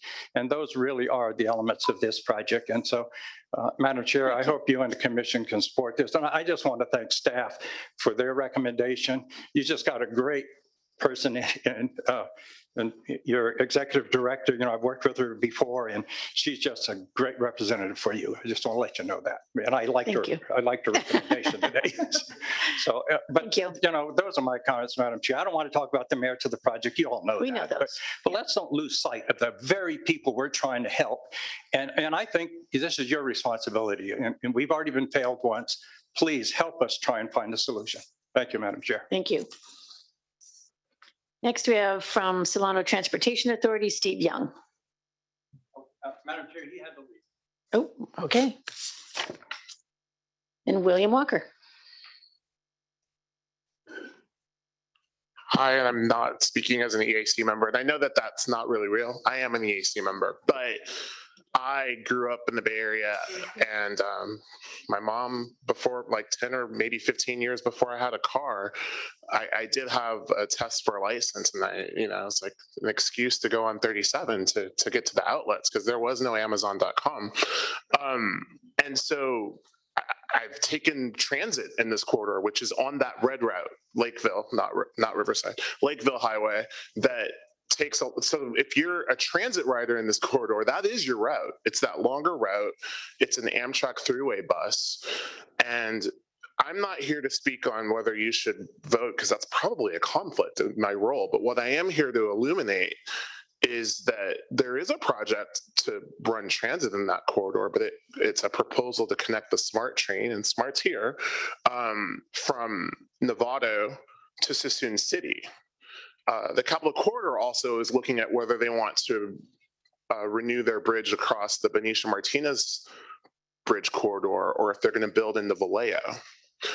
And so I just want all of the cooks to come into the same room, and there might be an opportunity if the Capital Corridor wants to run into Vallejo and build a new bridge, and SMART's trying to come east, that at least if you're going to add lanes and capacity to this project and do microbuses, you could be running a train, and maybe the train can swing down in that area between Suisun and Vallejo and come into Vallejo, so that you at least have a rail project that can supplement. And or if you can't, maybe that this project should fund that rail project. So that's what I wanted to add. And maybe you discussed this, but yeah, thank you. Thank you. And the EAC would love to be at those meetings. And I know that this was planned before we were really functioning, but like, let's figure out how we can also help you guys in those spaces as well. Great, thank you. Do we have public comment online, Justin? Yes, Chair, we do have public comment online. We have received a couple written comments, and then we also have a few attendees with their hand raised looking to comment. I'll begin by reading off some of the written comments at this time. The first comes from Ted Thomas, Delaware Consulting. They write, "Thank you for the presentation and congratulations on the very thoughtful and comprehensive program being considered here. Clearly, a lot of effort has gone into making sure this is a successful, fair, and beneficial project. Two comments for consideration. In other congestion mitigation and transit initiatives, such as London's congestion pricing program and NYC's proposed initiative, a key was to ensure that the transit improvements were somewhat in place before the road pricing went into force. Early transit improvements support the foundation of behavioral shifts sought after. It may be worth exploring opportunities to create enhancements in the microtransit component in advance of the tolling going online. A second consideration, in terms of one part of the equity process, some regions are looking at incentives that link individual toll payments with reimbursements in public transit fares, which also supports the desired mode shift. For consideration, thank you." The second written comment comes from an anonymous attendee. They write, "Instead of scapegoating the drive, you should stop allowing the Bay Area to avoid providing the housing they should have been providing for the last 40 years. For 4 decades, the recipients of Bay Area housing commuters have been complaining about the Bay Area workforce invading areas and destroying the housing in that area. Thank you." I'll now move on to the attendees who've had their hand raised. Up first, we have Steve Bertlebow. Steve, you're now free to comment. Please unmute yourself and you're free to speak. Thank you. I'm Steve Bertlebow, Chair of the Sierra Club's working group on this project. You've seen our menu on our memo on this tab, so I'll just hit some of the issues that have recently come up. I would like to see one more option added, and that is that rather than repaving or adding 18 miles of additional pavement, you focus on 2 or 4 miles that'll permit the buses to get priority going both east way and west, and allow people to get onto express transit that way. We know that if you add a lane, you will end up with more houses being built in the low income or the low cost county, and we'll be right back where we started. So widening the road is not a way to reduce congestion. And if you'll notice the chart that I sent to you, the backup that happens at Mare Island, if you release that, it'll simply move down to Black Point, and people won't get any faster to where they're going than they are today. So widening is not an answer to congestion. Putting affordable housing near jobs is the answer. Putting jobs near the affordable housing is the answer. Unfortunately, we've gone to Caltrans to get a solution to this problem when we needed to go to the folks that are building the housing. Thank you. Thank you, sir. Yep. Up next, we have Warren Wells.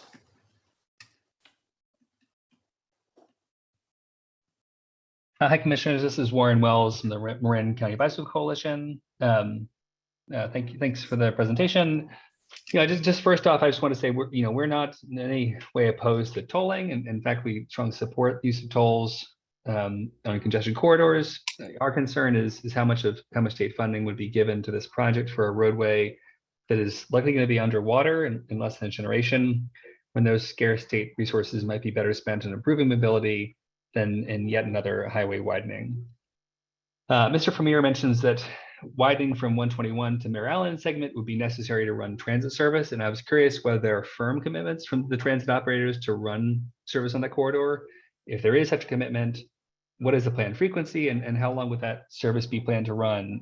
For these purposes, what does, I think Mr. Vermeer said, good service for a few years actually mean? And just to echo something another commenter mentioned, I think having a discussion of this corridor without consideration of rail does seem to be a mess. On the subject of congestion relief, one of the slides was shown earlier showed that the 5-year benefits from 2028 to 2033 would be more than 5 times greater than the benefits in the first opening year of 2027, which implies to me that the volumes would be rising following the opening of the project, but wouldn't rising volumes not be offset by wouldn't rising traffic volumes offset some of those benefits? And lastly, the Air Resources Board has said that our state needs to reduce driving by 30% by 2030 to hit our greenhouse gas reduction goals. And while I know that modeling for this project has suggested that widening the road would reduce total vehicle miles traveled, I feel like that strains credulity, that the doubling capacity would result in fewer cars driving on it. Thank you for your time and consideration. Thank you, Mr. Wells. Do we have others? Yes, we do have a few more at this time. Up next, we have Scott Littlehale. Good afternoon, Commissioners. Scott Littlehale. I am a research analyst for the NorCal Carbon. And we represent over 2,000 working men and women who live in Solano County and work all over the Bay Area. And it is critically important to improve commute times. It is an equity issue. I just respectfully draw the Commissioner's attention to the fact that for many programs that are aimed at increasing equity, there is a sizable group of people who are lower income by regional income metrics that fall above 200% of federal poverty levels. In the case of Solano County residents, those number in the tens of thousands, just frantically ran numbers using the American Community Survey that suggests that for two-person households, nearly 25% of blue collar and service working people fall within that gap between 200% of federal poverty level and the housing community development department's threshold for lower income households. So my recommendation respectfully is that the commission consider approving an amended staff recommended resolution that states the commission expects the Bay Area Infrastructure Financing Authority to consider equity discount programs that take into account regional, not national household income levels. Thank you. Thank you. I think I see Commissioner Bradshaw clapping down here. Do we have others? Yes, we have two more this time. Up next, we have Joy Villafranca.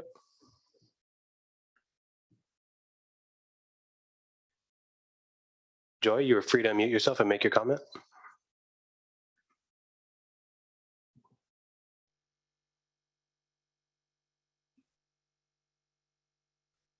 Okay, Joy, we will come back to you. Up next, we have April Webster. Hi, yes, I just wanted to make a quick comment.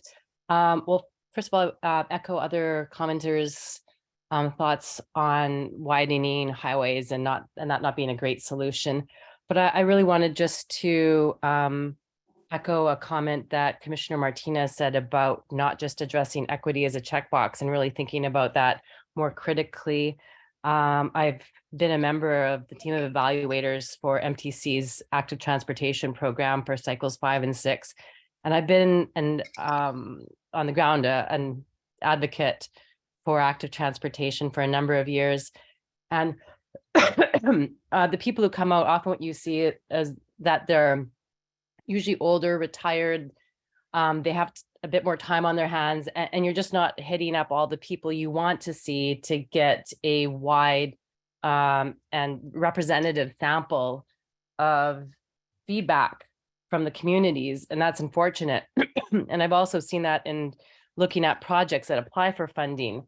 The projects will list out what they've done for equity, the meetings they've held, maybe even surveys, but you often don't get a sense of who it is really who's responding to those and who's showing up to share their feedback. And I just wonder if there's maybe, some other way of evaluating, and I don't know if this is even but, ascertaining demographic information or even location and tying that back to demographics to figure out if you really are getting feedback from the people you want to ensure equity. And that's all I wanted to share. Thank you so much for the opportunity. Thank you. Okay, Next. we're going to try Joy one more time. Joy. Joy Villafranca, you are unmuted, or you're free to unmute yourself and comment at this time.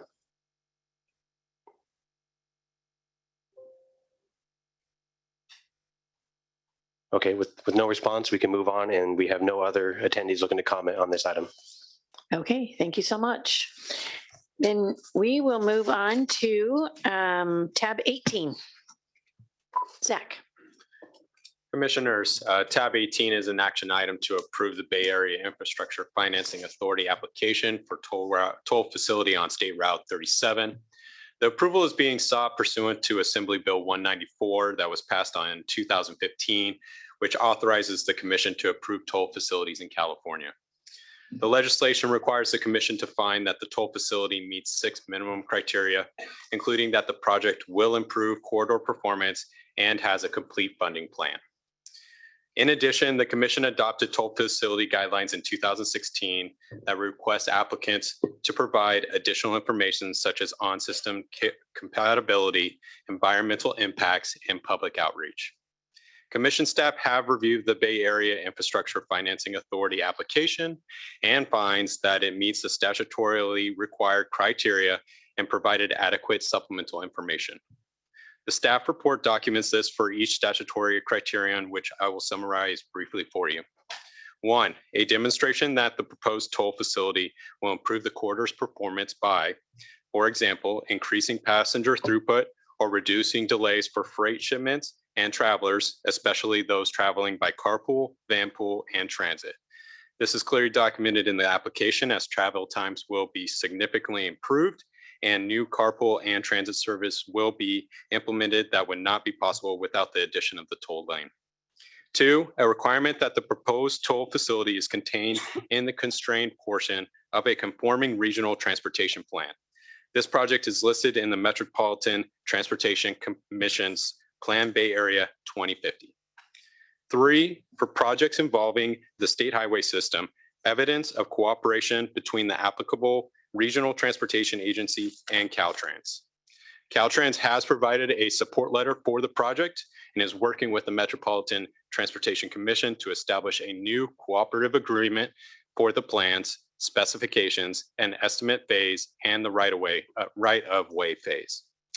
4, a discussion of how the proposed toll facility meets the requirements of Streets and Highways Code section 149.7.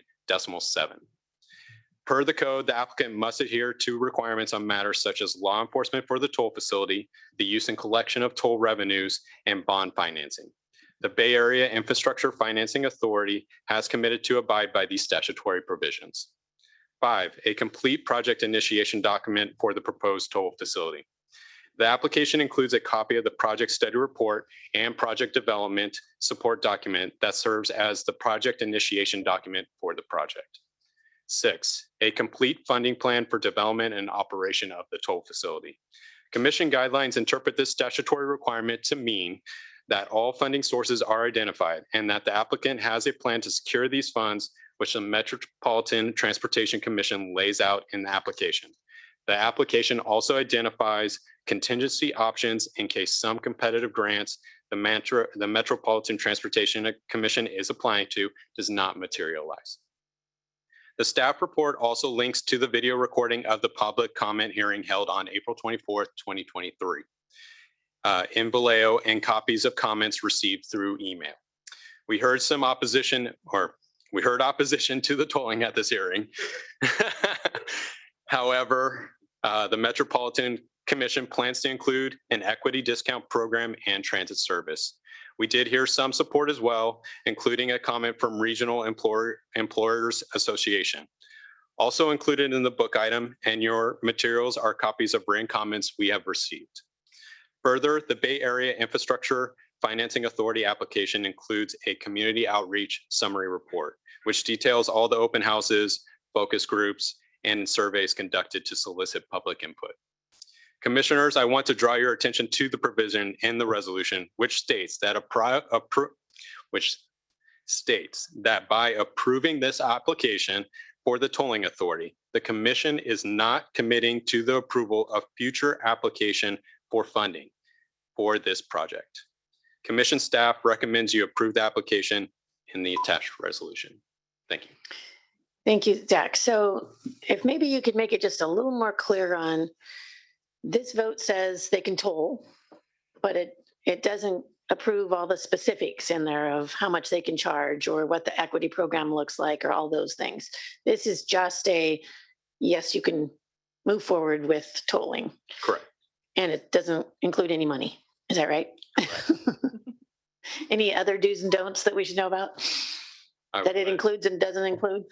I'd refer to Paul if he's got any more do's or don'ts to put in there. No, that's correct. You're just approving the authority to toll. You're not approving any of the rates or anything like that. And the expenditure plan, according to the law, must be approved by MTC's governing board, not the commission.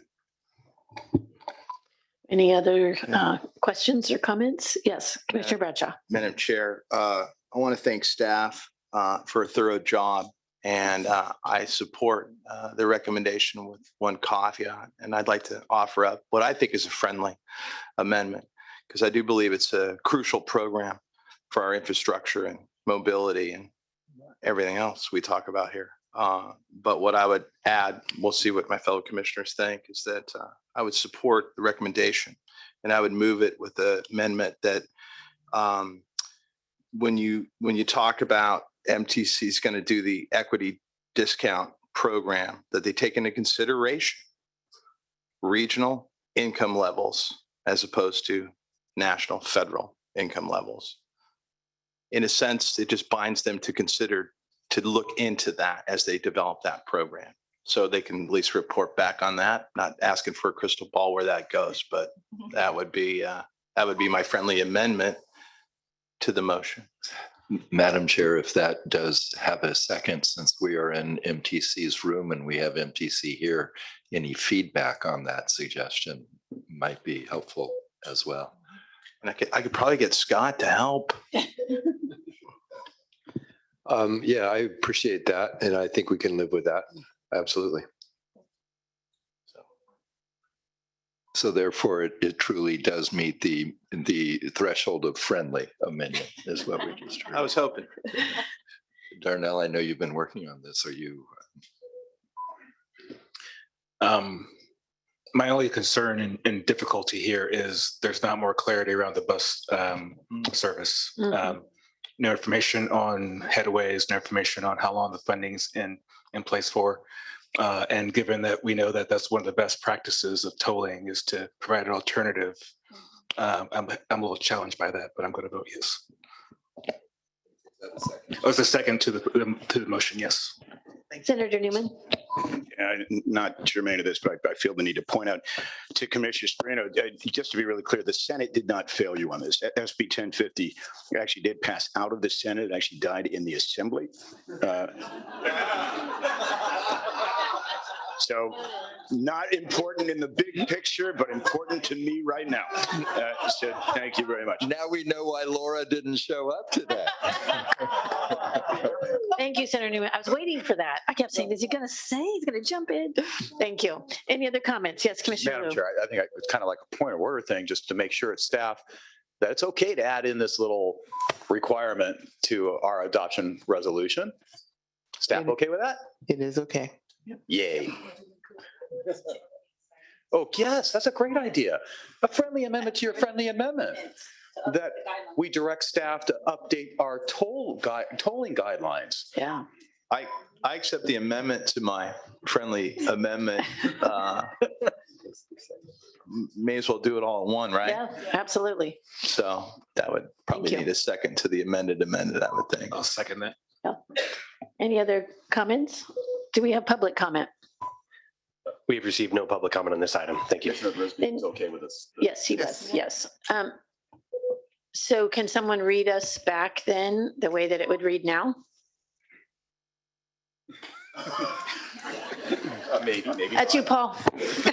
Friendly amendments, the friendly amendment. So I believe the motion is to approve the application for tolling submitted by BEFA, but also include a requirement for BESA to consider regional income levels as part of the equity discount program and report back to the commission on that. And then also there's an action to require staff to begin the process to update the tolling guidelines. That meet with everyone's approval. Commissioner Bradshaw, do you approve of those amendments? Yeah, that rings true. Okay. And Vice Chair Gardino? And Darnell. Didn't you second? No. Oh, Grisby seconds. I'm sorry. And yes, I'm okay. You approve with that? Okay. All those in favor? Aye. Aye. Opposed? Thank you. Motion carries. Thank you. We will go to item number 19. Teresa. Commissioners, agenda item number 19 is an action item.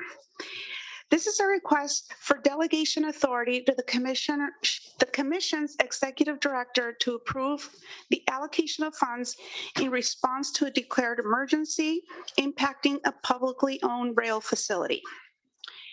In order to respond promptly and effectively to sudden and unexpected emergencies without having to wait for the next regularly commissioned meeting or convene an emergency meeting of the commission, staff recommends the commission provide the executive director of the commission the authority to approve the allocation of funds for emergency condition response to rail projects under the following conditions. An emergency condition has been declared consistent with the provisions of Government Code Section 14120 or by declaration of the governor. The rail facility is publicly owned. The publicly owned rail facility provides state-supported intercity rail passenger service. The maximum delegated allocation authority amount does not exceed $10 million per fiscal year. The allocation shall be for the construction capital phase, and the commission's executive director will report on any allocations at the next commission meeting, at which time the interregional improvement program shares of the STIP will be adjusted. Allocations for emergency condition response to rail projects that are over $10 million will need to request approval from the commission. Staff recommends your approval. Thank you. Do we have any comments or questions from commissioners? I know we were all lived through the San Clemente issue and how that worked. And so we understand certainly the need for this. We do have two public comments here in the room. Daryl Johnson from OCTA.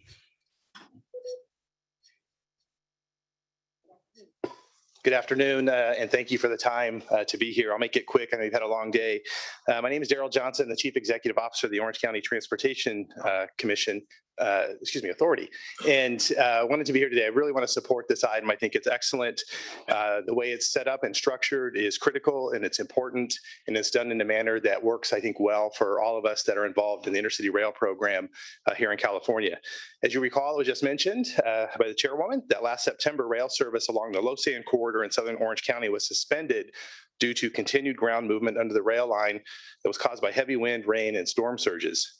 An emergency CTC meeting was held at that time a couple of days later, and the commission acted extremely quickly to provide emergency ITIP funding for track stabilization in that area. I want to thank the commission publicly. I know I've done it privately, but thank you publicly for doing that. Your swift action and your dedication helped us get that back in line. It's a vital intercity rail passenger corridor, and it's a freight corridor, which also is designated as a national defense rail corridor by the Department of Defense. We're very, very thankful for that quick response. However, that emergency that came up very clearly highlighted that there was not a process that existed to support emergencies for intercity rail service. And the geography of the Los Angeles corridor comes with many challenges. Millions of passengers use the service each and every year. In fact, about 8.5 million passengers. And we see a number of climate-related changes. Weather patterns such as bluff stabilization, slope destabilization are occurring more frequently. And as I'm sure you've seen in the media just last month, really not related to the rail line, but private property above the rail line is slipping and sliding. Work is underway to stabilize that, but it has shut down the rail line again. And we are working closely with the city of San Clemente, Metrolink, Amtrak, and other parties to fix that. And I'll just close by saying just yesterday, Senator Newman participated in a new Senate subcommittee where we provided information on the future resiliency of the Los Angeles corridor. I think that's the first of 6 committee hearings. I think this is very timely, and we thank you for your support. Thank you. Thank you, Daryl. Next up, we have Dawn Batiste, Sandag. There she is. Thanks. Dawn Batiste, Innovative Finance Director with Sandag. And in the interest of time, I'm going to say ditto. Thank you for all your support at the Del Mar Bluffs as well. The whole Los Angeles corridor is just really critical. And we hope we don't have to use it. Do we have any folks online? We have no folks online who are looking to comment on this item. Thank you. Then with that, I will entertain a motion. So moved. Second, Martinez. First was Lou, second Martinez. All those in favor? Aye. Opposed? Motion carries. Thank you. We will move to item 20, Sequoia.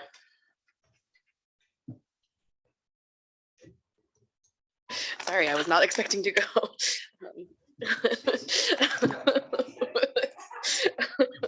Woo! I was getting mixed messages. Great. Okay. Wonderful. We're all here. All right. Thank you. Commissioners, tab 20 is an information item highlighting takeaways from the newly released report on statewide equity listening sessions. Carolyn Abrams from the Caltrans Director's Office of Equity, Sustainability, and Tribal Affairs joins us today to announce the release of the final report to the Commission. In 2022, Caltrans, the Commission, and CalSTA held a series of statewide equity listening sessions in 6 California communities. The sessions were designated to center California residents with a geographic focus on priority populations that have been historically marginalized in the planning, funding, and delivery of transportation infrastructure. An actionable report featuring findings and recommendations from the 6 sessions has been released. In response to the recommendations provided in the report, Caltrans and Commission staff have been and will continue to develop next steps based on the findings of the report that include continued engagement with communities at the Caltrans district level and consulting the Interagency Equity Advisory Committee to weigh in on next steps and provide guidance to the transportation agencies about expanding our engagement activities. With that, I turn it to Carolyn. Thank you. Thank you, Sequoia, and thank you, commissioners, for hanging tight for a while. Good evening. I am, as Sequoia said, pleased to share that we have officially released the final report from the 2022 statewide equity listening sessions. This is an actionable report, and it features findings and recommendations from the 6 listening sessions that were conducted last year. This report will be used to guide Caltrans, the Commission, and CalSTA in our efforts to further enhance organizational structures around equity, as well as build relationships that will inform how state transportation agencies can improve engagement with communities statewide. The document is compliant with the Americans with Disabilities Act, and we're working to post the report across our websites for Caltrans, the Commission, and CalSTA. For the purposes of today's update, I'd like to highlight the key recommendations that are outlined in the report, followed by an overview of the initial steps that our agencies are pursuing to address these recommendations. Please keep in mind that this will be a high-level overview, and greater detail about the sessions and the findings from those sessions is provided in the report. Very quickly, to frame the content that's captured in the report, our consultant provided 3 types of recommendations.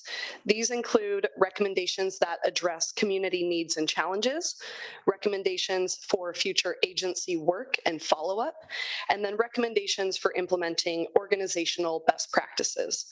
In terms of the community needs and challenges, these recommendations are informed by the community members that participated in the sessions, as well as the community-based organizations that participated in leading those sessions with us.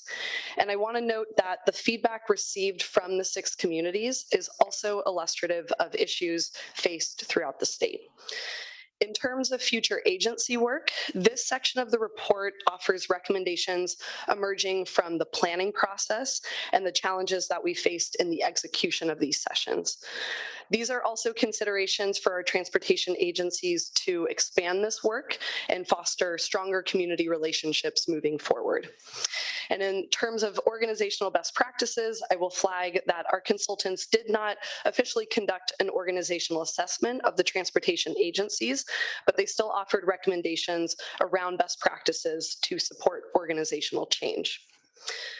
Very briefly, for the community needs and challenges, each community provided substantive feedback about transportation challenges including safety, pollution, affordability, public transit, and planning practices.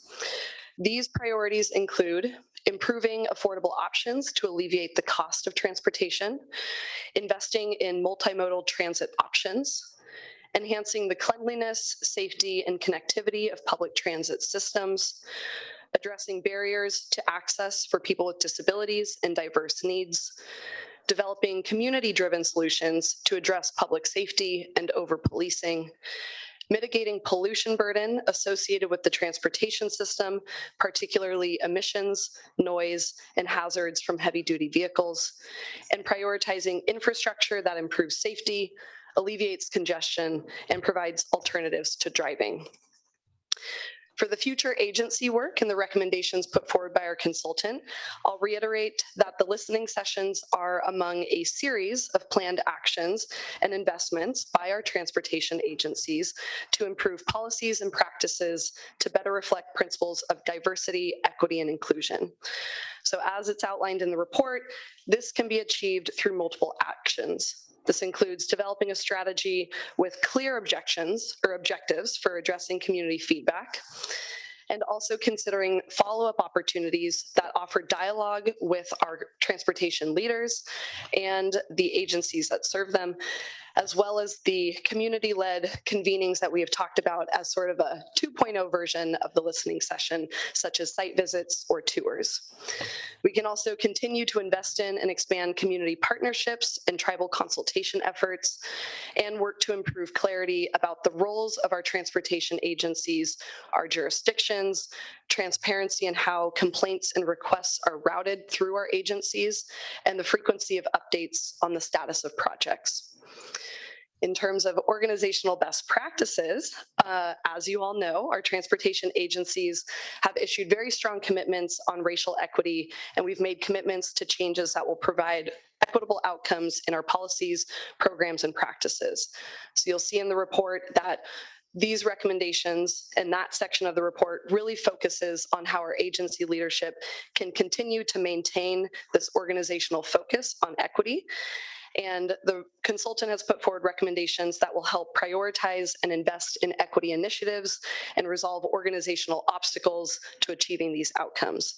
They also recommend formalizing guiding principles and best practices for conducting community engagement and developing CBO partnerships. I will conclude by reiterating some of the steps that we are already taking on as our agencies collaborate to address these recommendations. And then I will very much close us out, I promise, inviting some feedback from you all as well. So in response to the recommendations provided in the report, Caltrans and the Commission have been developing several next steps. For Caltrans specifically, this includes convening an executive working group to address the report findings. And this will be part of the Diversity, Equity, and Inclusion Executive Committee, which is essentially will be a small working group within that committee that will help develop draft commitments that the department can take on to address the community feedback. District equity leads will also be involved in this working group. I think that will help bridge the gap between the development of these recommendations and actions and the actual implementation on the ground. And then these working group recommendations will be vetted and agreed upon by the department's executive board. Caltrans has also, in the meantime, notified our Division of Safety Programs about the community concerns that warrant investigation. So the safety issues that were flagged by our legal division have been communicated to the Deputy of Operations in each respective district. Investigations have been initiated as needed, and actions will be taken as recommended. And then findings and actions around those investigations will be communicated back to headquarters. And we think that this executive working group will be a good body of people to track those efforts. Caltrans will also be continuing to engage with these communities at the district level and identifying paths to addressing the concerns expressed during these sessions. In addition to the Caltrans specific items, we are coordinating with Commission staff to pursue several next steps. This includes consulting with our Interagency Equity Advisory Committee, which seems to be a very prized and hot topic at this point. So we're adding one more thing to their to-do list. But we do plan to present this request at their upcoming meeting on June 5th. And if the EAC chooses to support this work, the committee could weigh in on next steps, and they can provide us with guidance on how our transportation agencies can expand our engagement activities statewide. We will also be working with Commission staff to disseminate the report to MPOs, RTPAs, COGS, and local transportation authorities in the corresponding districts where we held the listening sessions. We recognize that we received a lot of community feedback regarding issues where the department doesn't have jurisdiction. We don't have either direct authority or responsibility over those issues, but rather than saying pass or just dropping the issue, we think that this is an opportunity where we can coordinate with some of our local and regional transportation partners. And then if it's beneficial, Caltrans and Commission staff can facilitate connections between our district staff, our regional entities, and the community partners that are working on next steps at the local level. Further actions to address the report findings and a strategy for really expanding these engagement opportunities will be developed in coordination with staff from the commission and with staff from CalSTA. So we've begun some of these efforts already. I think the biggest one that's relevant here is sharing the report with our CBO partners. These are the partners that contracted with us to co-develop and co-lead these sessions. So direct emails are being sent to each of these partners. It will include the report. It will also include a summary of the commitments that our agencies have already identified and actions that are underway. And we'll be encouraging the CBOs to circulate the report through their networks, especially to the community members that were engaged in the listening sessions.